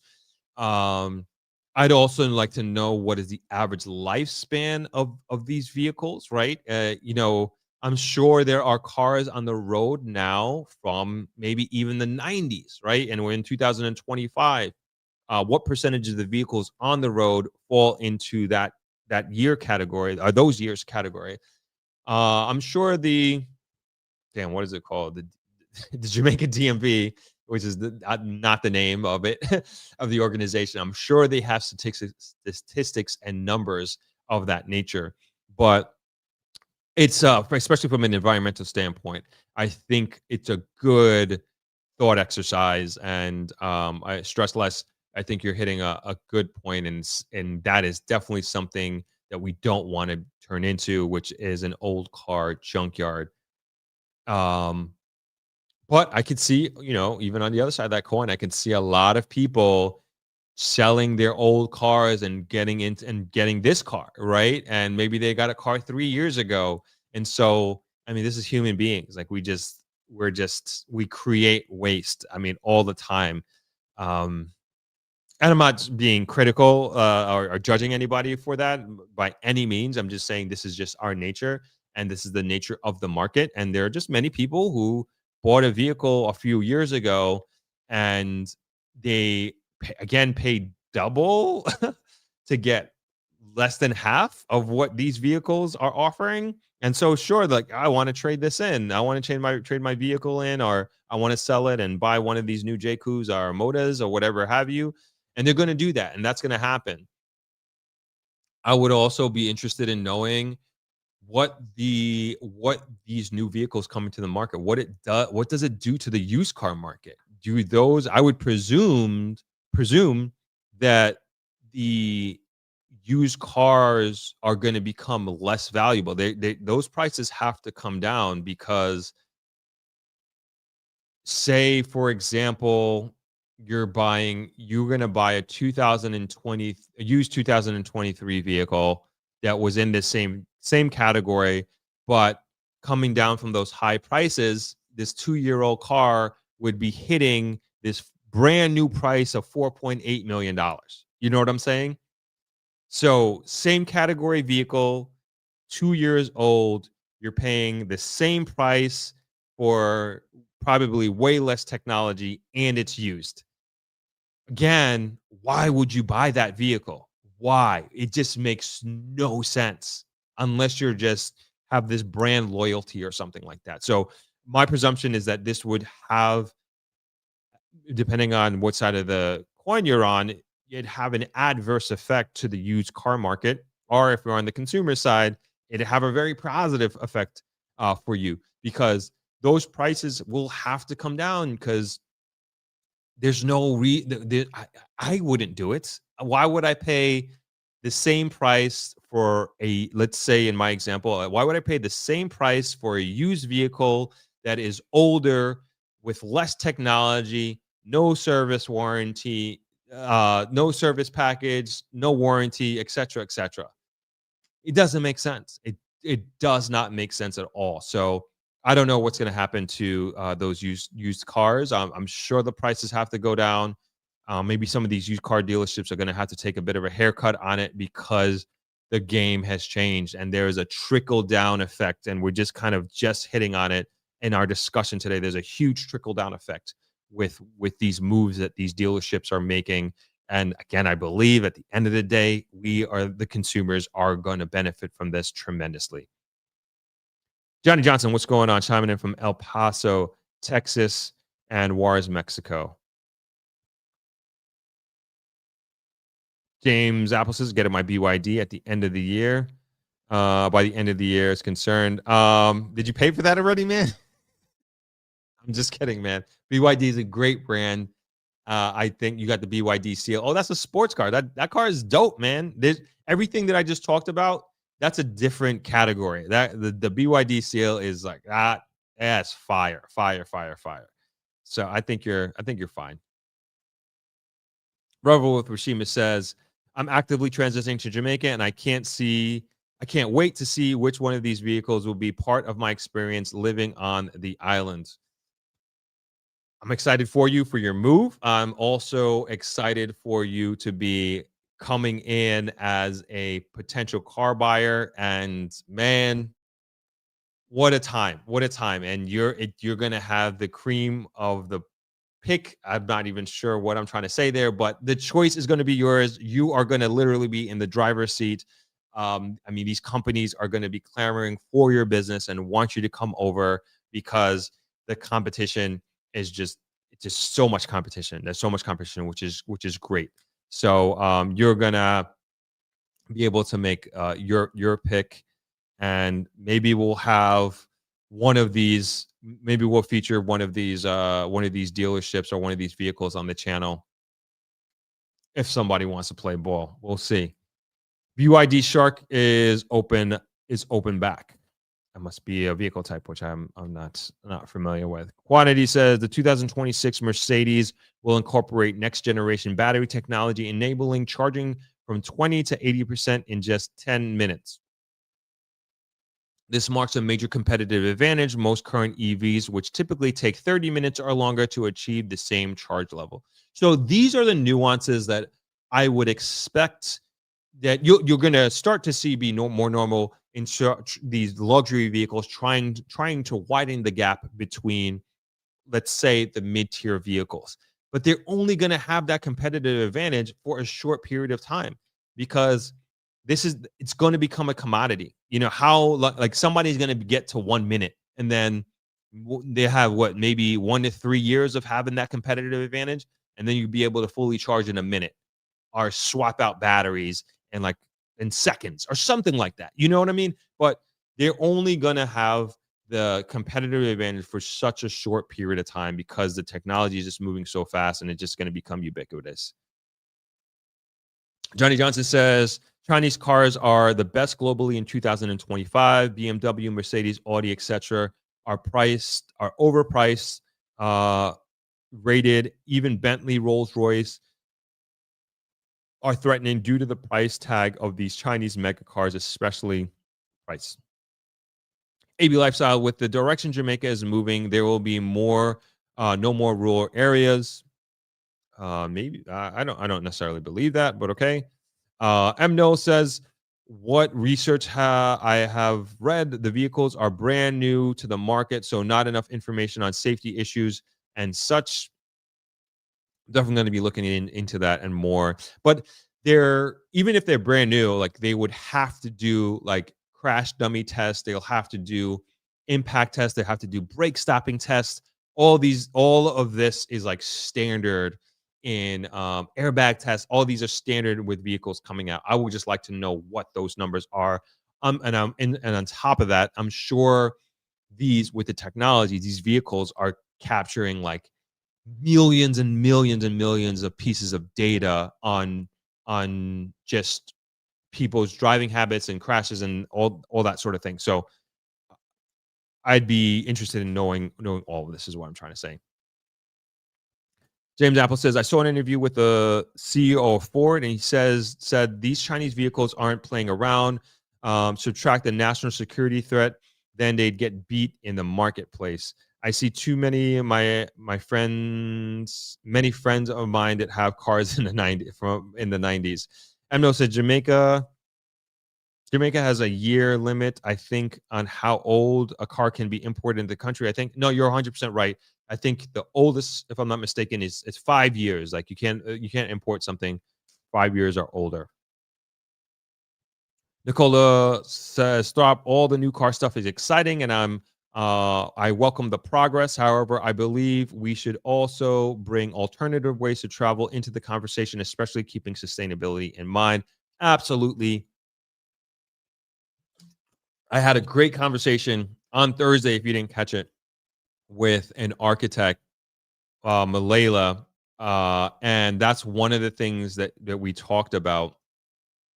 And it has to become more and more. I'm going to put the link to it here in the comment section here.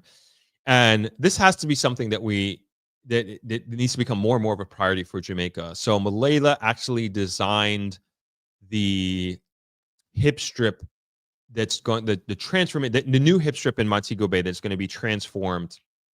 And one of the aspects in her design is having I forget the terminology that she used. But basically, you park your car and you get on a shuttle and it drives you around. So you're not driving there anymore. And she also thinks that in Kingston, as we know, is like the worst traffic in Jamaica. On Constant Spring Road, is that there is room to have a tram there, that goes up and down right in the middle of Kingston. And that too would alleviate traffic and also help the environment. And I think this is where we need to start heading our thinking. And there are also so many examples around the world. I've talked about I think even in that conversation, I talked about the BTS in Thailand, in Bangkok, and their SkyTrain. And these are the things that we're going to need. And you are going to, and she was saying this, Mlela was saying this in our interview, is you want to design the system and you want to design the society where people would it's like so comfortable and so much better that people would rather take this public transportation than drive their own vehicles, because it just makes more sense time-wise. And that's the level that we want to get at some point in time. And obviously that's going to take a tremendous amount of investment, but I know as a society, we will need to get there at some point in time, because the traffic here is just getting too much, especially in Kingston. And we just need to be proactive about that. Jamaica says, opportunity to have a metal recycling company, new business opportunities. I think so too. Great point. Quantity says most EV batteries are designed for around 3,000 charge cycles, which can translate to roughly 1 million miles of driving under typical conditions. 1 million miles sounds like a lot of miles. Johnny Johnson says, why spend $175,000 on a car because of name recognition in 2025 when you can pay $50,000 for a car that is equal, if not better, in looks gadget? Give me a break. I just bought a 2025 Hyundai Santa Fe. Jamaica says, should be even more competitive for the consumer market. Jamaica can now develop a comparison website for the best deal in the market. I think that's also another good business idea. Donna Bryce said, due to no rust from snow clearing the North America, a well-maintained good car can last you many years in Jamaica. My dad's 2001 Honda Accord has had very minor problems and is almost like new. There you go. Quantities says, in Jamaica, insuring electric vehicles may cost more since repair parts for EVs are generally more expensive than those for internal combustion engine vehicles. Jazz Tower says, I have a Honda Accord and the dealership keeps sending me offers to buy my car aggressively. So now I know why a 2024 is selling for $30,000. Crazy. Jamaica says, it'd be nice to do a video regarding the different solar system companies in Jamaica. I think so too. Great idea. Wayne says, zero import tariffs on EVs in Jamaica. Didn't know that. You can plug your EV into any 240 volt or 120 volt outlet. Mark says Jaecoo is already rated 5-star NCAP. Google tells you all this. Michael Chrism says by open back, that means pickup truck. Asafa showed it on his channel recently. Dr. Donna says, greetings from NYC. Just joined the conversation. Welcome, Dr. Donna. Nice to have you on. Mick says, Jazzy Towers. I'll let you guys talk. Cecine says, how about replacement part and mechanical service for these vehicles in the Caribbean? So you get, I just saw this with what Adam said with Jaecoo and Amoda. You get 7-year warranty and 3-year service package. Park and ride. Thank you very much, Mario. Appreciate that. Couldn't remember the term. I was just talking about the design of the hip strip in Montego Bay, which Mlela has the design, which is a park and ride system where you park your car, get on a shuttle that will drop you off where you want on the hip strip, and you take it from there, thus lowering the amount of vehicles needed in a given area. I think it's a great idea.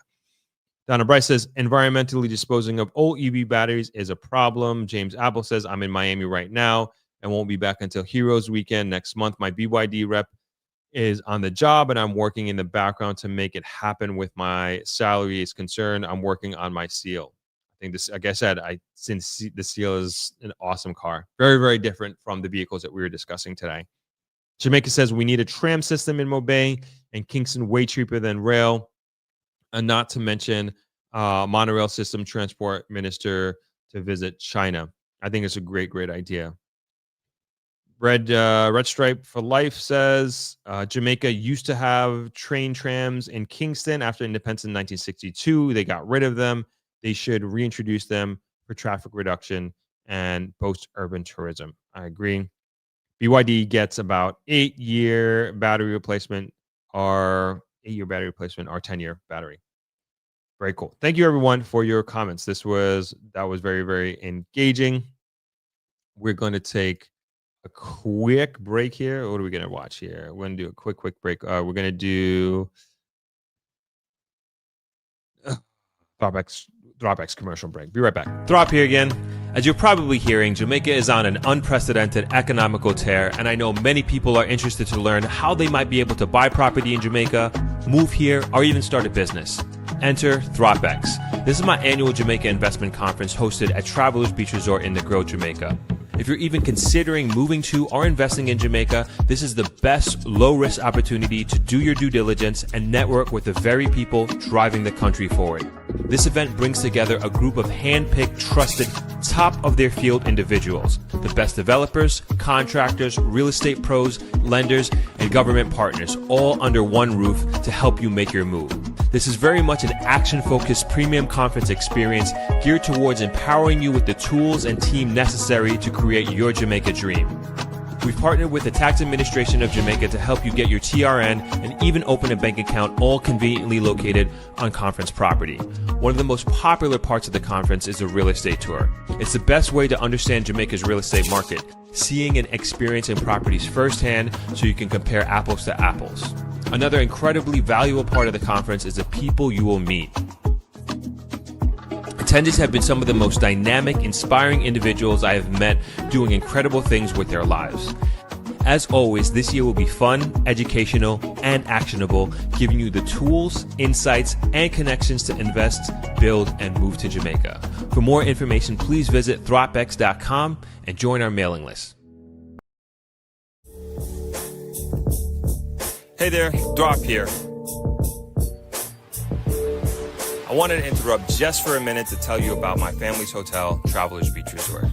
We are a 60-room Jamaican-owned and operated hotel located on the world-famous 7-mile white sand beach of Negril, Jamaica. My father started this property back in '94, and myself and my brothers Winfield and Wingate took over in 2011 after my father retired. Recently, we've made some upgrades to the property, particularly to our rooms. They've been redesigned and reimagined with comfort and style at the forefront.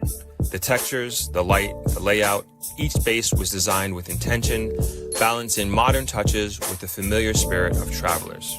Our deluxe rooms and suites, which you are seeing on your screen now, have gone through an incredible transformation. We now have 2-bedroom suites available for your accommodations next time you're in the grill. We're especially proud of our gym. It's designed to give you a high-quality workout experience with premium equipment, plenty of space, and an energizing atmosphere. Our lounge has become one of the more popular public spaces, perfect for a family game night or catching the big game. Of course, our restaurant and bar is located right on the beach, so you can enjoy the most beautiful sunsets in the world. We look forward to welcoming you home. For more information, please visit www.tbr.travel. Welcome home. This podcast is supported by Discovery Water. Whether I'm working or training, I reach for Discovery Water. 100% premium Jamaican spring water. Bottled in glass, no plastic, no gimmicks. Refill, not landfill. Just clean, natural hydration from right here on the island. All right, we are back. Revel with Rashima. Naturally speaking. Good question. Throp, based on the research you've done so far, if you could walk away with any one of these vehicles spec'd out to the max today, which one would it be? So, great question. For me, like, quite honestly, like, between, like, and let's bring all three, right? You have Jetour, Amoda, Jaecoo. And the announcement and then the research that I have done with Amoda Jaecoo, I have shifted over to Jaecoo, honestly, without even touching the vehicle. Now my mind is like, all right, I'm waiting until November. And again, going back to earlier this year, I was fully convinced I'm going to buy a Jetour. And now I'm going over to the Jaecoo side of things, pending a real world driving experience and going out and doing a test drive. But that being said, let's go to the website here. So I think this is where I am right now, the Jaecoo J6. And I'm picking this particularly because, and this is not the most expensive vehicle, right? This is not the most expensive vehicle that they have, but it's fully electric. Like, I am somebody, like, I have just been like, man, I want an electric vehicle. That's just kind of where my mind has been. Watching all of these videos. These are all like the Jaecoo video. Oh, this one's playing in the background. I didn't even realize. The Jaecoo Amoda vehicles. I love the Amodas. I love the way that it looks. Like, obviously, here's the J6. We didn't even watch that. I love the way the Amoda looks. I just want and let's go back, and we can see their lineup here. You see, this is a lineup. I mean, I think these look great. The Amoda, the C5, the E5. This is the J6. I like the way this looks. The videos that I have watched, the technology in all of them are very comparable. But that's just kind of where I am. That's where my personal preference is. And like I said, like I've wanted an electric vehicle for a long time. The J7 is a hybrid. The J8 is like the top of the line. This one's going for $119,000 per month. Beautiful, beautiful, beautiful. I haven't really looked into this one because I wasn't even considering this. But it's great vehicle. But I think where I am, and just like looking like from a practical standpoint, I think I'm part of the Jaecoo J6 team for now. I will test drive all of them. I am going to test drive all of them, and maybe that doing the test drive will change my mind, and I will do something different. Maybe my answer will change at that point in time. But right now, as you asked me on September 21st, 2025 on this live stream, this is kind of where my mind is, and it's just so interesting, right? Just like a few months ago, I was like, Jetour T2, this is what I'm getting, left-hand drive, I'll deal with it. And now I'm like, nope, not doing that anymore. That's not doing that anymore. Again, it's just no reason for me to. I don't need to make that sacrifice now. I don't need to sacrifice left-hand drive. I don't need to sacrifice having my steering wheel on the right-hand side. And, to be honest, I don't think it's that big of a deal. Even talking to my friend who has the left-hand drive vehicle, he said he won't even notice it. And I believe it. I honestly believe it. But if I don't have to do it and I have an option that's seemingly better, more affordable, getting more for my dollar, I'm going to do it. I'm going to do it. So that's kind of where my head is at. Thank you for the question. All right, let's get a few more questions here. Donna Bryce says, Throp, YouTuber Flora Cubana lives off-grid in Portland, only using solar power for vehicles and home. Her husband owns a solar company in Jamaica. They would be a great guest. Yes, very familiar with Flora. And yeah, something that I've been thinking and wanting to do for a while, but very, very familiar with her content. Thank you for that. Mick says, Throp ATL brand costs are not lower than Jetour. What do you mean by that? Brand costs? Speak to me. Talk to me. What are you talking about? I'm focused on. You're talking about the brands itself are not lower. They are. you can see them apples to apples.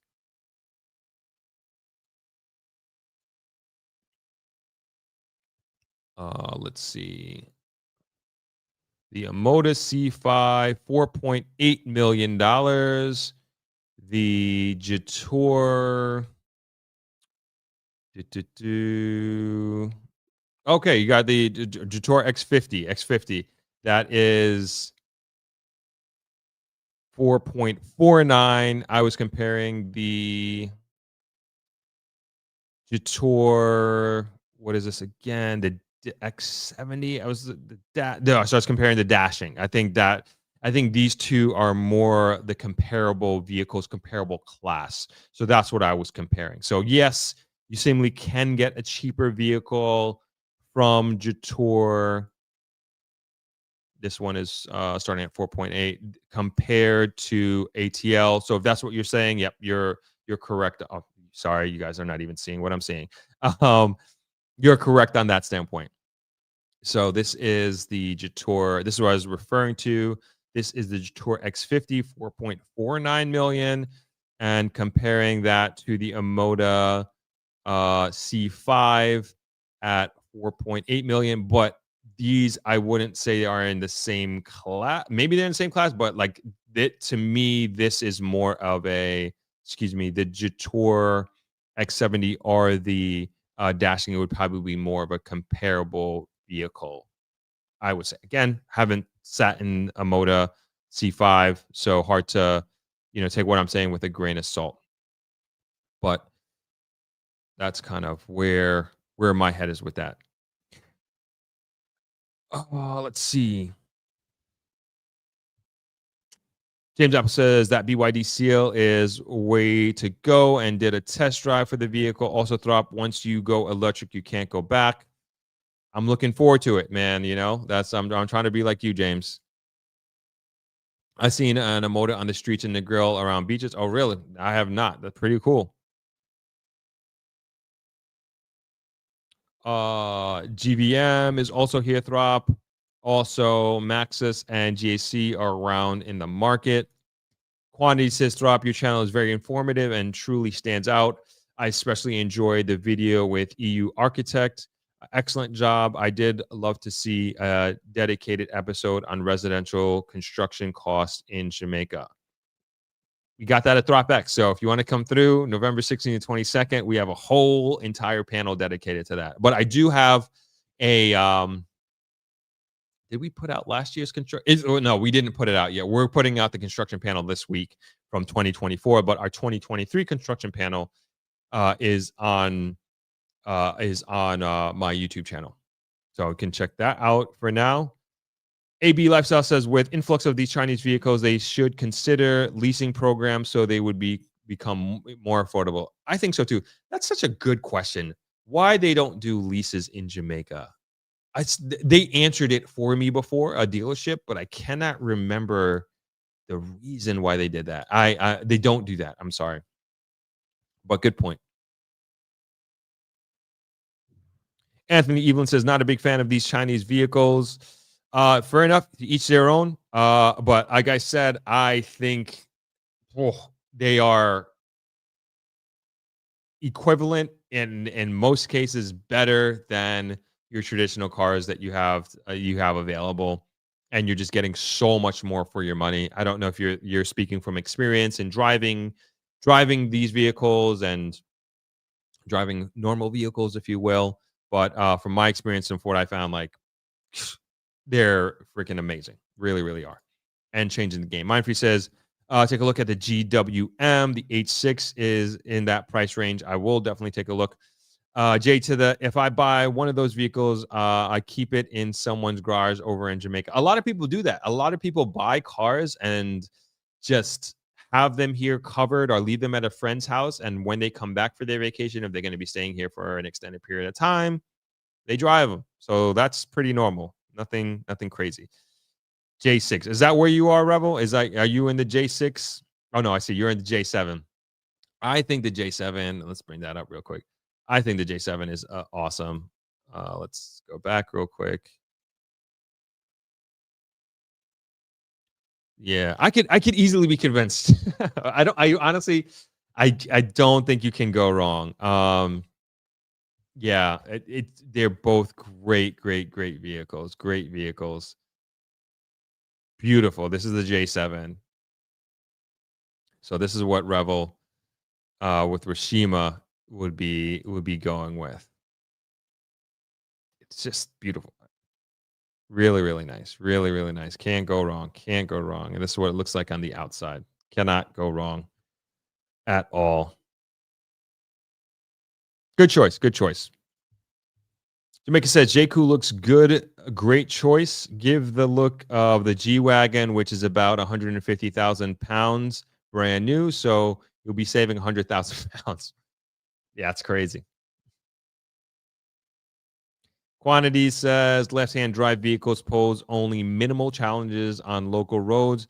And as Jamaica transitions to modern highway network, this will become even less of an issue. Agreed. I totally agree with that. Joe D says, China already won the car market. America is isolated, and American cars will only be for Americans. That's kind of the way things are going. It's crazy.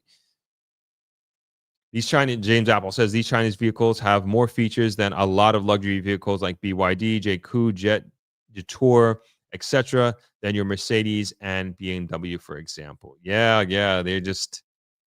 I'm sure they're doing a lot. But their legacy is pretty strong. Those name brands, pretty strong. All right, let's. I just want to remind everybody, we're going to switch subjects here, that we started a clip channel. I started a clip channel, Throp-X Clips, and this was really inspired by the conversation that I had with Mlela, the architect, on Thursday. Really, really, really awesome interview about a returning resident who moved back 7 years ago, I think it was, if I remember correctly, and just had an interesting transition. And she gave transition from the UK to Jamaica, and wasn't her intention to start a business, but she did, and has been very, very successful with it. And I forgot to mention, she's also going to be at Throp-X. You know what I was also thinking? All right, so we're gonna watch this. I think this is so good. I know I'm like watching my own YouTube with you guys. But I think her advice is so good. We're gonna watch this. If I could find my own channel. I got 12 subscribers. Thank you guys for subscribing. Sorry, I'm like laughing at myself. So this is my YouTube channel. This is the new YouTube channel, Throp Clips. Thank you for subscribing. We had 5 when I woke up this morning. But this is, we're going to watch it real quick, but I just want to, it gives you a sense of like just how good she is. And there are also just more gems that I think we're gonna go to my actual YouTube channel after this, and we'll watch one more clip. But you'll see where I'm going with this, and she just has really, really great advice for starting a business in Jamaica. Sorry, but do you have? And so,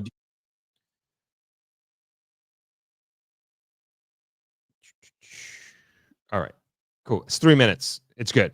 And so, do you have? I know you had mentioned Airbnb, but do you have any other ideas? Are you seeing any gaps in different markets that you think that people should consider going into if they were to think about doing the entrepreneurial route?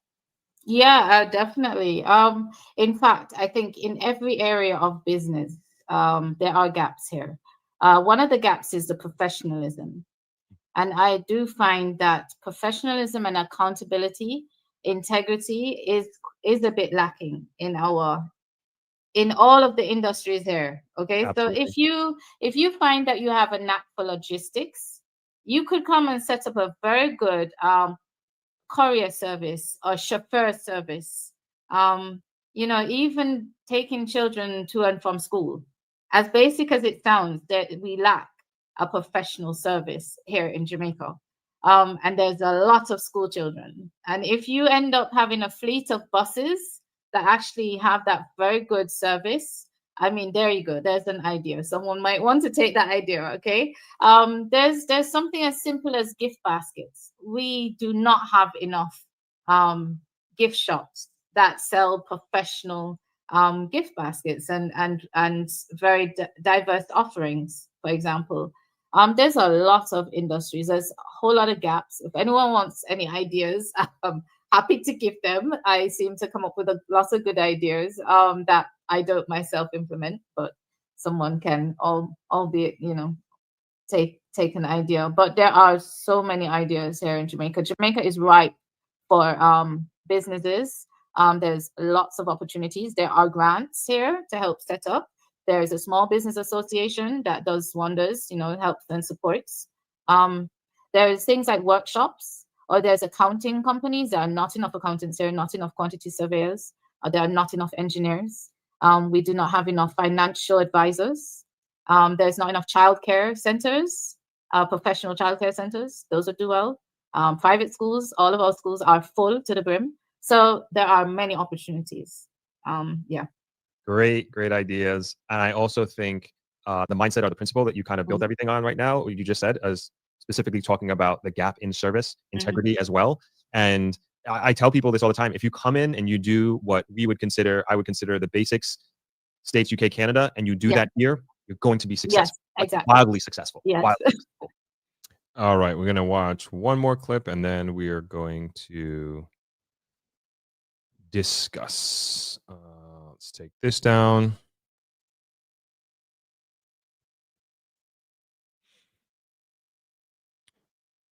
Should be good. There we go.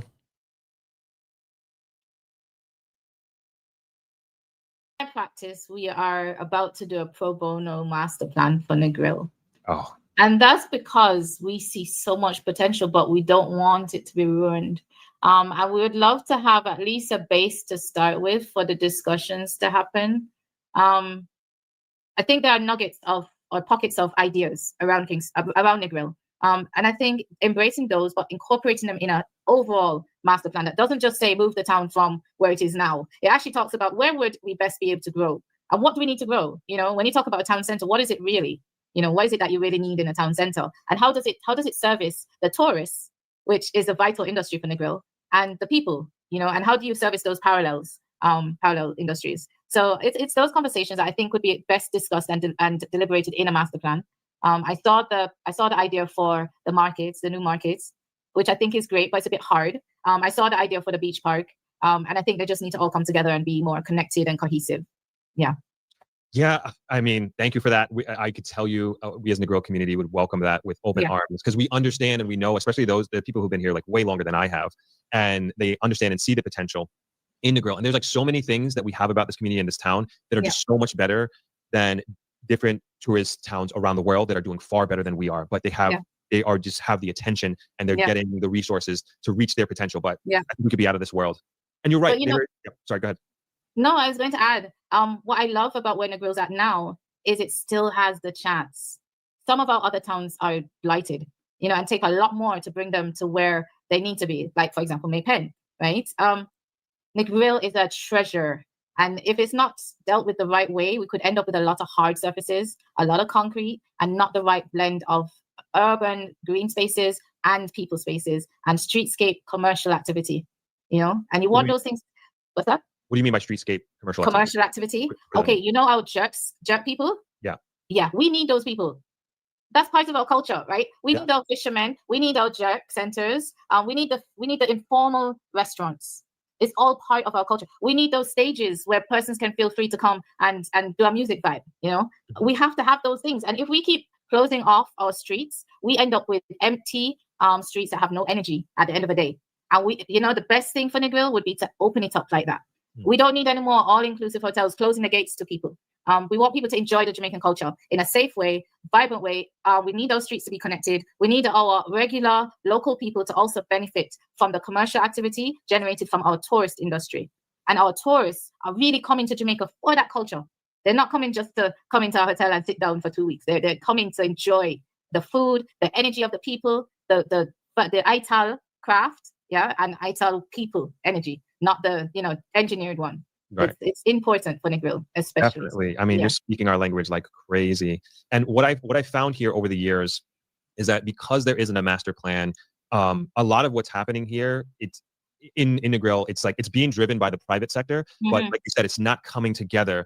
And you'll see one person do this investment here and one person do another investment down the road, and it's just non-cohesive. And and people are making bets on thinking where this is going to go in 10 years, and that's going to happen in the next X amount of years. And we're just being guided, and you can't really blame them. You know, we're just being guided by what we know. But if there were, like you said, if there was a master plan, I think we would be able to reach the full potential as individual entrepreneurs, but then also more importantly as a community. Yes, there's that word, important. And you know, Negril already has a vibrant community of business people, entrepreneurs, hoteliers, and they all work together quite seamlessly. So it's something that we really need to harness, that vibrant natural energy that's existing in Negril. So. All right, that's the end of that clip. But that gives you a sense of how our discussion went. And there are just so many more gems that she has. And like I said, it inspired me to start Throp. The discussion inspired me to start Throp Clips, because I know there's a lot of people who's not going to sit through that whole thing, right? But the 3-minute gem, the 5-minute, the 8-minute, people have those chunks of time. And so I just want to give it to you all, that you or whoever's out there, and watch it, extract the value, be inspired, and say, hey, I can do this. Or maybe they want to watch the whole thing at some point in time. So please, everybody, I'm ahead of you, Shauna, this time. It's the second channel I started. So please, everybody, go subscribe to that channel. I just put the link in the comment section there. Go subscribe to Throp Clips. And we're going to be putting out a bunch of them this week. They are just clipped. There's no opening or nothing like that. It's just what we're talking about, and you get an understanding or get the value out of the conversation in a very quick and succinct way. So again, great conversation. I would encourage, if you haven't watched it, to really take the time out to watch it and listen to it. Great guest. And like I said, she is going to be a panelist at Throp-X 2025 this year, which I am very happy to have Mlela joining us, both from the professional side of being an architect and doing some, also like the part of talking about her portfolio and the different projects that she's working on. Gorgeous stuff. I mean, let me see if I could show you some of this stuff that she is doing. It's like, to me, like, this is like the direction that Jamaican architecture should be going. And sorry, let's go full screen here.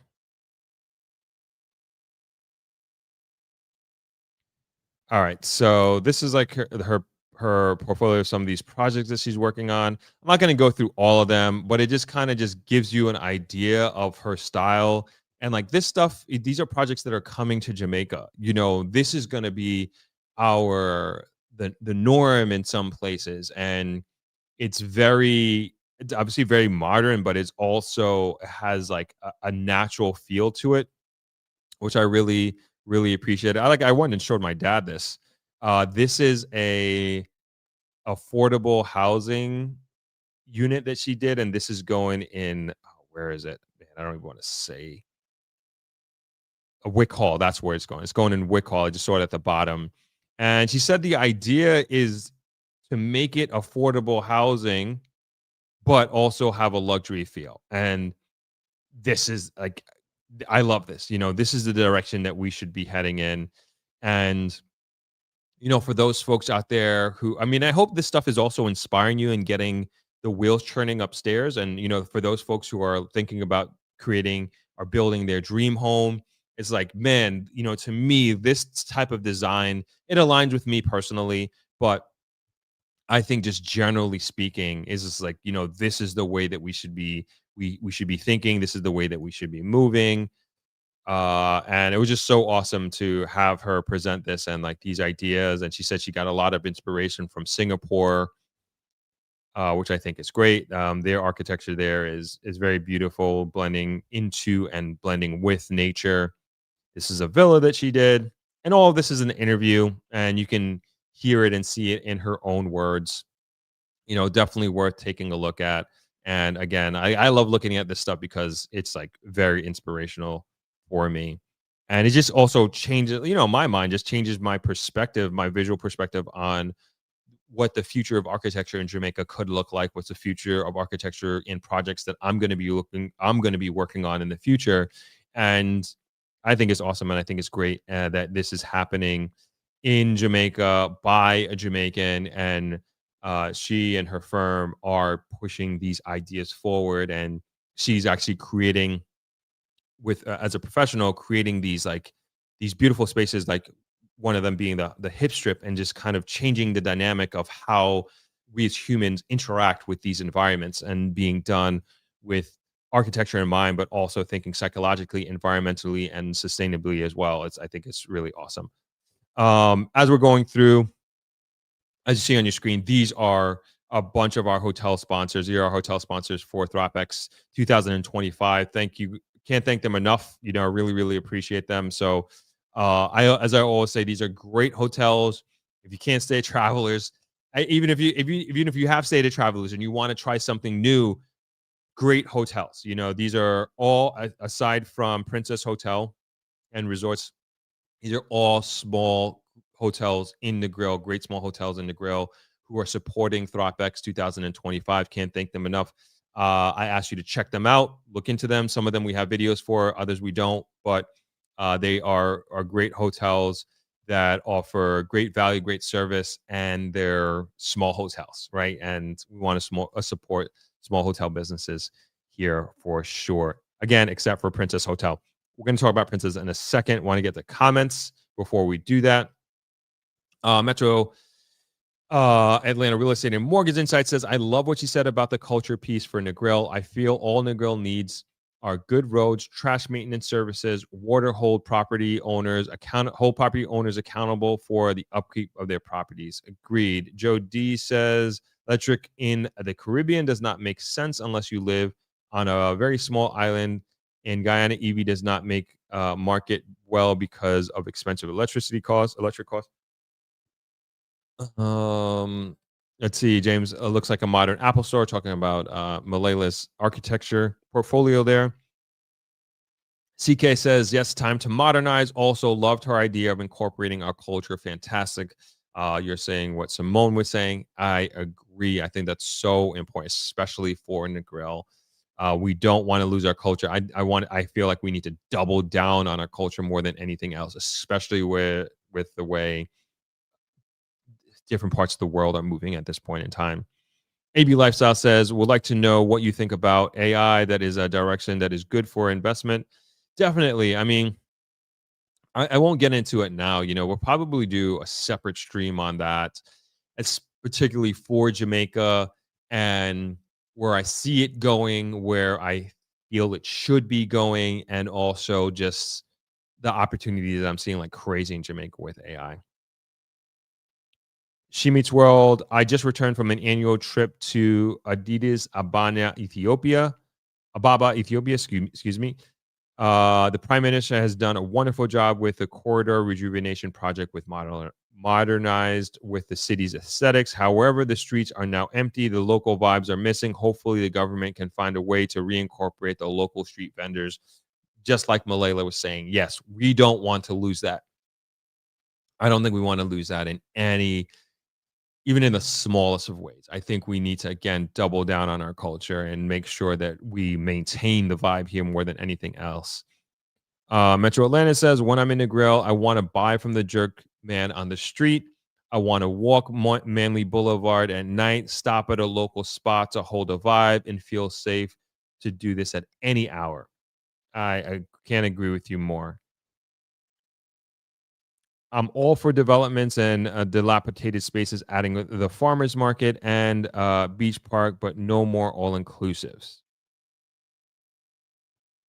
Taylor says, yep, we're lefty drivers in the UK. Versatility wins all day. Jamaica says, the local craft market must differentiate itself to thrive. Currently, there is a lack of truly artisan and locally produced goods, with too many vendors offering identical mass-produced items. To attract and retain customers, the market must not only champion unique, high-quality cut local artisans, but also ensure their pricing remains competitive. Can't agree with you more. He says Mlela needs to be in contact with the UDC and 1 p.m. Yeah, I agree. AB Lifestyle's a Throp. Make sure you patent your brand. Good advice. Thank you. M Knowles, I agree with you on not leaving the Jamaican culture behind. While those house designs are great, I'm not feeling Jamaica, if you understand what I'm saying. I think it's changing. I mean, the one thing, like I was driving around with my dad today, and we driving around the neighborhood, and then also went West End. So we were just like looking at like unfinished homes, and some of them finished, but like I think if you're going to be building into, I mean, you do whatever you want at the end of the day, your money, your investment, your dream home. But I just think, generally speaking, if you're going to be building a home in 2025, like, I mean, I think you want to go modern. And I'm not saying like this should be like, like New York City modern. No, I don't think that. I think it should be Caribbean modern more than anything else. Like, I mean, if I'm doing a home now, like, you're not going to see like the half circle archways in you're just not going to see it. I mean, that is just so old school. So like, I don't know where that was brought over from Europe or the UK or something like that. I mean, I am done with that, and some people, that to me is like, is like an old luxury, right? And I'd rather go modern Caribbean luxury if I'm doing something.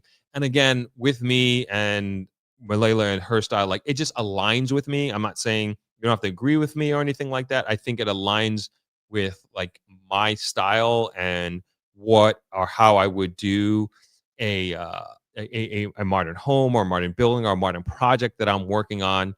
And it also depends on what you're doing. Like, if you're doing like a commercial space, I think you want to build something that is going to have mass appeal, as opposed to doing something that you personally think looks good.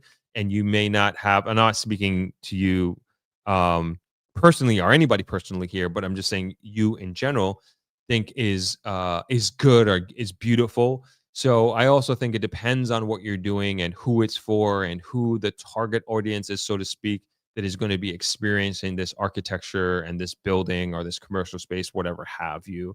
But if you're building your own home and you want to make it 1980s luxury, your money, your land, whatever, that's you. That's on you. So, I don't knock anybody for doing that, but just, it's not for me. It's not for me. Donna says that's a beautiful style. MNO says, yes, I agree. I was not talking about those style home, but I'm talking about the term Caribbean modern. Gotcha. I understand.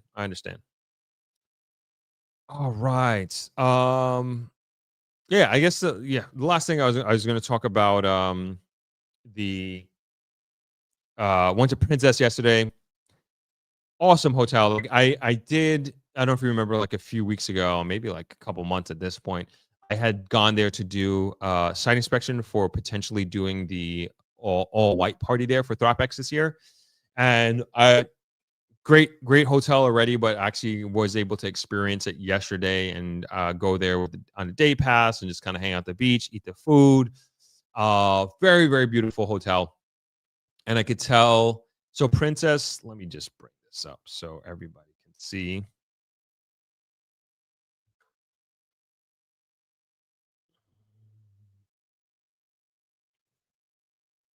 So Princess Hotel is currently the largest hotel by room number in Jamaica.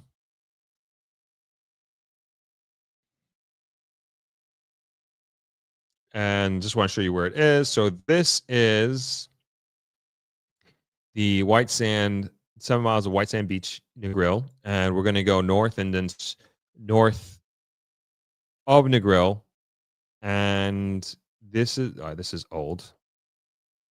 All right. It doesn't look like this anymore, but this is Princess. This is Princess Hotel. So not too far from Negril. Call it 20 minutes from the northern part of Negril to get to Green Island. And so they're actually opening, talking to some folks there yesterday. They're open from what they told me, they're opening their casino May 1st, apparently. And that's going to be the first full casino in Jamaica. And I could see, like, it's going to change this side of the island like crazy. I already see it. And so I haven't stayed there overnight, obviously, at Princess, but one of the biggest appeals to me of staying at a place like that is the amount of restaurants that they have available for you. And I had on flip-flops. I only bought flip-flops. And unfortunately, I wasn't able to go to their, I guess you call it their fine dining restaurants, which were on the second floor above the lobby. And they had Japanese, they had steak, they had all different cuisines up there. And they were beautifully individually designed restaurants. Like, I didn't take any pictures. I'm sorry. I should have taken some pictures. Very, very, very beautiful restaurants. And I'm bringing this up, like, not to necessarily promote them, which I am, because they're a sponsor and I appreciate them being a sponsor this year, but it just from a hotel comparison competition standpoint, you see like the competition between, like, just how fierce, I should say, the competition is between all-inclusive and all-inclusive. Like, it's crazy. And then the other thing is their service was really good. For the most part, as you walked by different staff, especially in the food and beverage and dining areas, everybody was greeting you. Everybody was saying hello. And as you were walking by, the wait staff was pleasant. The service that you got, we did a buffet. That was the best meal. Food was great in the buffet. Really, really great food. You can get at different action stations that you can go and experience. And so anyway, like, when I think about like these other all-inclusives, not going to name names, like, competition is crazy. It's crazy. Because, like, I look at even the dining area and I was looking around, and as I was walking past the fine dining restaurants that I couldn't get into because I had flip-flops on, I was like, damn, this is crazy how much thought and went into design. I can only imagine how good the food tasted. I saw a friend there who's in the travel industry, who has his own travel company, and he was just telling me about how incredible the food is at all of these restaurants. I'm like, wow, that is, I can't imagine the competition for the all-inclusive versus all-inclusive. They also have overwater bungalows as well. And my friend, he's actually staying in one of them for a few nights, and he was just saying just like how beautiful it is. And he showed me the videos of like the pool that they had in their overwater bungalow suite. And I'm like, damn, this is crazy. Just like a different level in respect to amenities that are offered at these places. And every one of these, talking about competition, right? You got to one up the next person. Where are you going to go to get more value from the next versus the next hotel? So it's crazy. I was like, man, I'm not trust me, I'm not like an all-inclusive person. Like when I travel, this is not something that necessarily appeals to me. And where I am in life, I want to go out, I want to adventure, and I'm not going to spend a tremendous amount of time in my hotel room, but I do want somewhere that is comfortable to come home to. That's just what aligns with me and the type of traveler I am. But I see why people would probably choose this hotel over another one. And it is without question, it is the variety of cuisine, and then also just how beautiful the restaurant is. I haven't been in their rooms. I'm sure they're great. I'm sure they're beautiful. Maybe at some point in time, I'll get a chance to experience it. But just an interesting experience, first time experience at Jamaica's largest all-inclusive hotel, which is right here in the backyard of Negril. With the casino now, and talking with my friend who's in the travel industry, he was telling me opening May 1st, and it's the way he was describing it is like what they're doing is like it's basically going to be a Vegas style casino with all of these restaurants as well. And I was like, as he was explaining it to me, I was like thinking to myself, man, this is going to change how people interact and experience Negril. Because he also said they're going to be doing shuttles from Montego Bay to Princess Hotel to their casino and from Negril. And I think what's going to happen is that you're going to have folks who are going to, it's without question, folks who live in Negril, they're just going to go there for dinner, casino. Maybe they don't even gamble as a matter of fact, but they just want to go to whatever kind of nice restaurant that they have there. You're also going to have folks that are going to go there that are going to gamble all the time. And then you're going to have like, I don't know how many people have been to Vegas before, but you have your regulars in Vegas who get the upgrades to the hotel, and you have your whales, which are, the high rollers that go to these casinos and spend and pay all this money, that sort of thing. And so I can see the residents of Negril interacting with and experiencing the Princess Hotel in that way, which I think is going to be very different. I think the visitors are going to come stay at places like travelers come here. This is their home, but they want to go out for a night at the casino. I would not be surprised. I would not be surprised if they're going to have a club in that casino. If they're doing anything like Vegas, I would not. I don't know. I have zero clue. I haven't heard anything, no rumors or anything like that. I don't know, but I wouldn't be surprised if a Vegas type club isn't part of the plan, because when you go to Vegas, that is one of the things that these casinos have. All of them have like crazy clubs that you pay, trust me, I know, stupid money to get into, and you pay stupid money for drinks, stupid money for a bottle of water, but it's all part of this experience, right? And they have these DJs who come from all over the world. I have no idea if this is their plan, but what I can say and what I took away from my experience going to Princess yesterday and the conversations that I was having is that a shift is going to be coming to Negril, and the experience of being here in Negril, just 20 minutes down the road, you have another amenity, which I think is going to be, it's going to be interesting, and it's going to be cool to see, at the end of the day. So just wanted to share that Princess experience that I had yesterday. All right, we are almost 3 hours, so we got to wrap up. I talk too much. All right, let's get some last minute comments here, and we'll start winding down.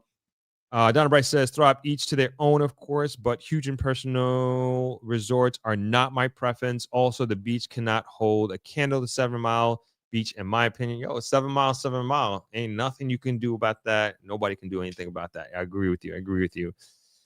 James Apple says, I'm going to talk to my friend who is one of the managers at Princess Hotel I need to ask him some questions about that nightclub in the casino. Again, nobody said anything. It's a presumption I made based on my experience in Vegas. I have no clue. That could be totally false. But if not, I think it's something they should consider because I think all of it goes hand in hand. M. Noel says that would be wonderful and have Jamaican headliners perform. Also, agreed. Mark 5 says, not a fan of the casino, never understand the appeal. Restaurants, yes, throw away my hard-earned money on some card game. Nah, fair enough. All right, I think we're gonna leave it there. This was a good one. This is why I like starting early, right? Because I get energy and we can just keep rolling. Shout outs to all my sponsors that you see here on the screen, especially Travelers. I always forget to shout out Travelers, my own hotel. We got Rondell Village, Charela Inn, Coco Palm, a seaside resort, Skylark, Rayon Hotel, Princess Hotels and Resorts, Rooms on the Beach, Negril Tree House, Ocean Cliff, and of course, our water sponsor for this year is Discovery Spring Water. If you are interested in coming to Throp-X this year, you can check it out at Throp-X.com. Sign up for the newsletter. I sent out a newsletter on Friday, letting everybody know, and I said this on, I think I said this on Thursday, but like we're 50% sold out on our tickets. And some people actually bought over the weekend from my email.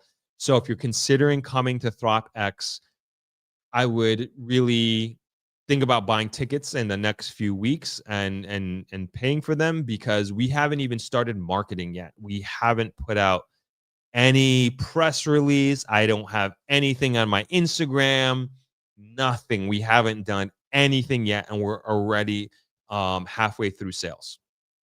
And I know once we start putting out stuff, like it's just gonna, the more the buzz. I've been through this already last year, the year before as well, and the year before that. So I know how these things go. And I would love more than anything else for you, the Throp community who's engaged on these live streams, to get first choice in coming to this conference. So you can go to Throp-X.com.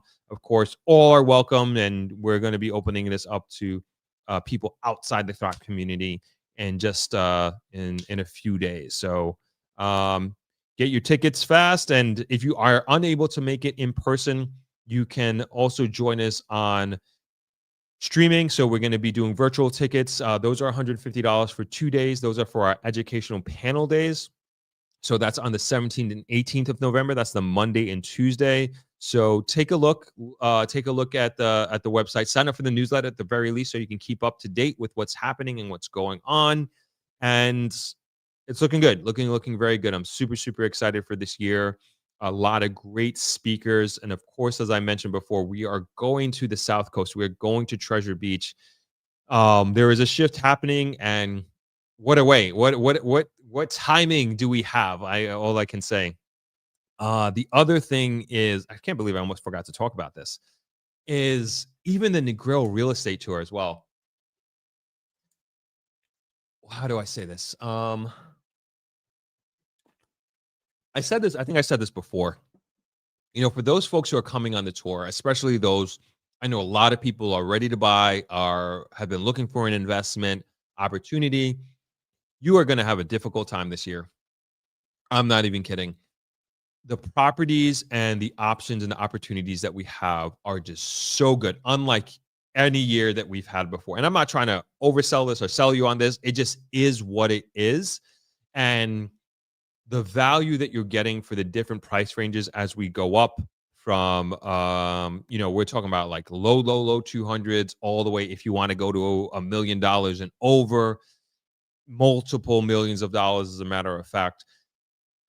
Just phenomenal options, especially on the residential side. For those folks who are looking to buy a home, a summer home, a retirement home, it really is fantastic this year, especially as we move to the South Coast. But even also here in the Grill, I think you're getting 2 solid, beautiful days, hopefully beautiful in weather as well, but beautiful days of a real estate tour on the Wednesday and Thursday. And I was talking to my friend the other day about this. Like when I did Throp-X the first year, the real estate tour was just like, it was just like an add-on. I don't even know. It wasn't like this thing that it has become now.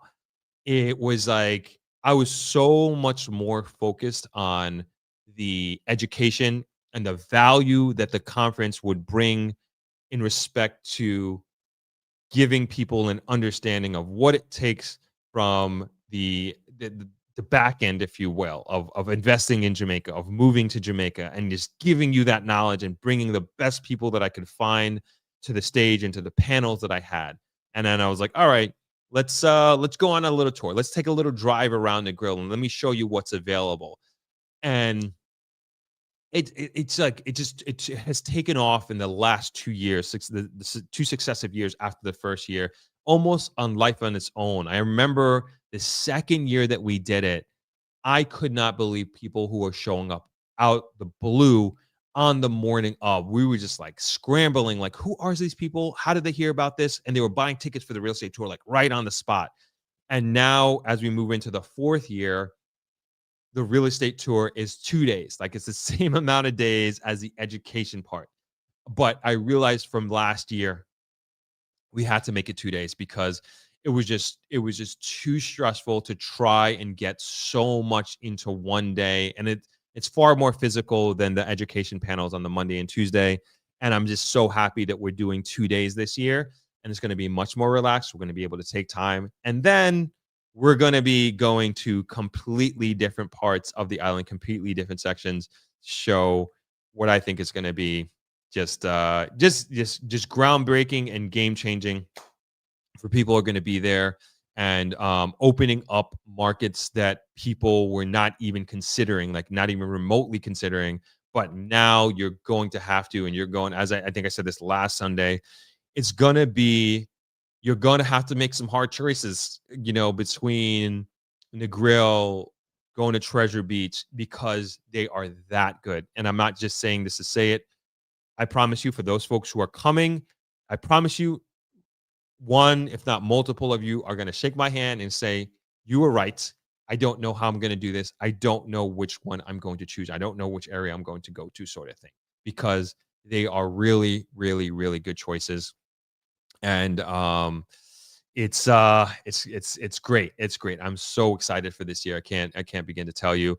And I'll also say, if you, being that the real estate tours have taken off on a life of their own, so to speak, if that is what you are interested in, and that's what you want to focus on, no problem. Like, I know the South Coast tour is gonna sell out, because how we're gonna market it, it's just gonna open up people's minds to that part of the country, because nobody's looking there.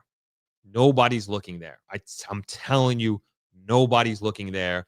And when we position it, and when I show you where it's positioned, I should say, in the market, I think people are going to understand, it's like, we should be looking there. We need to be looking there.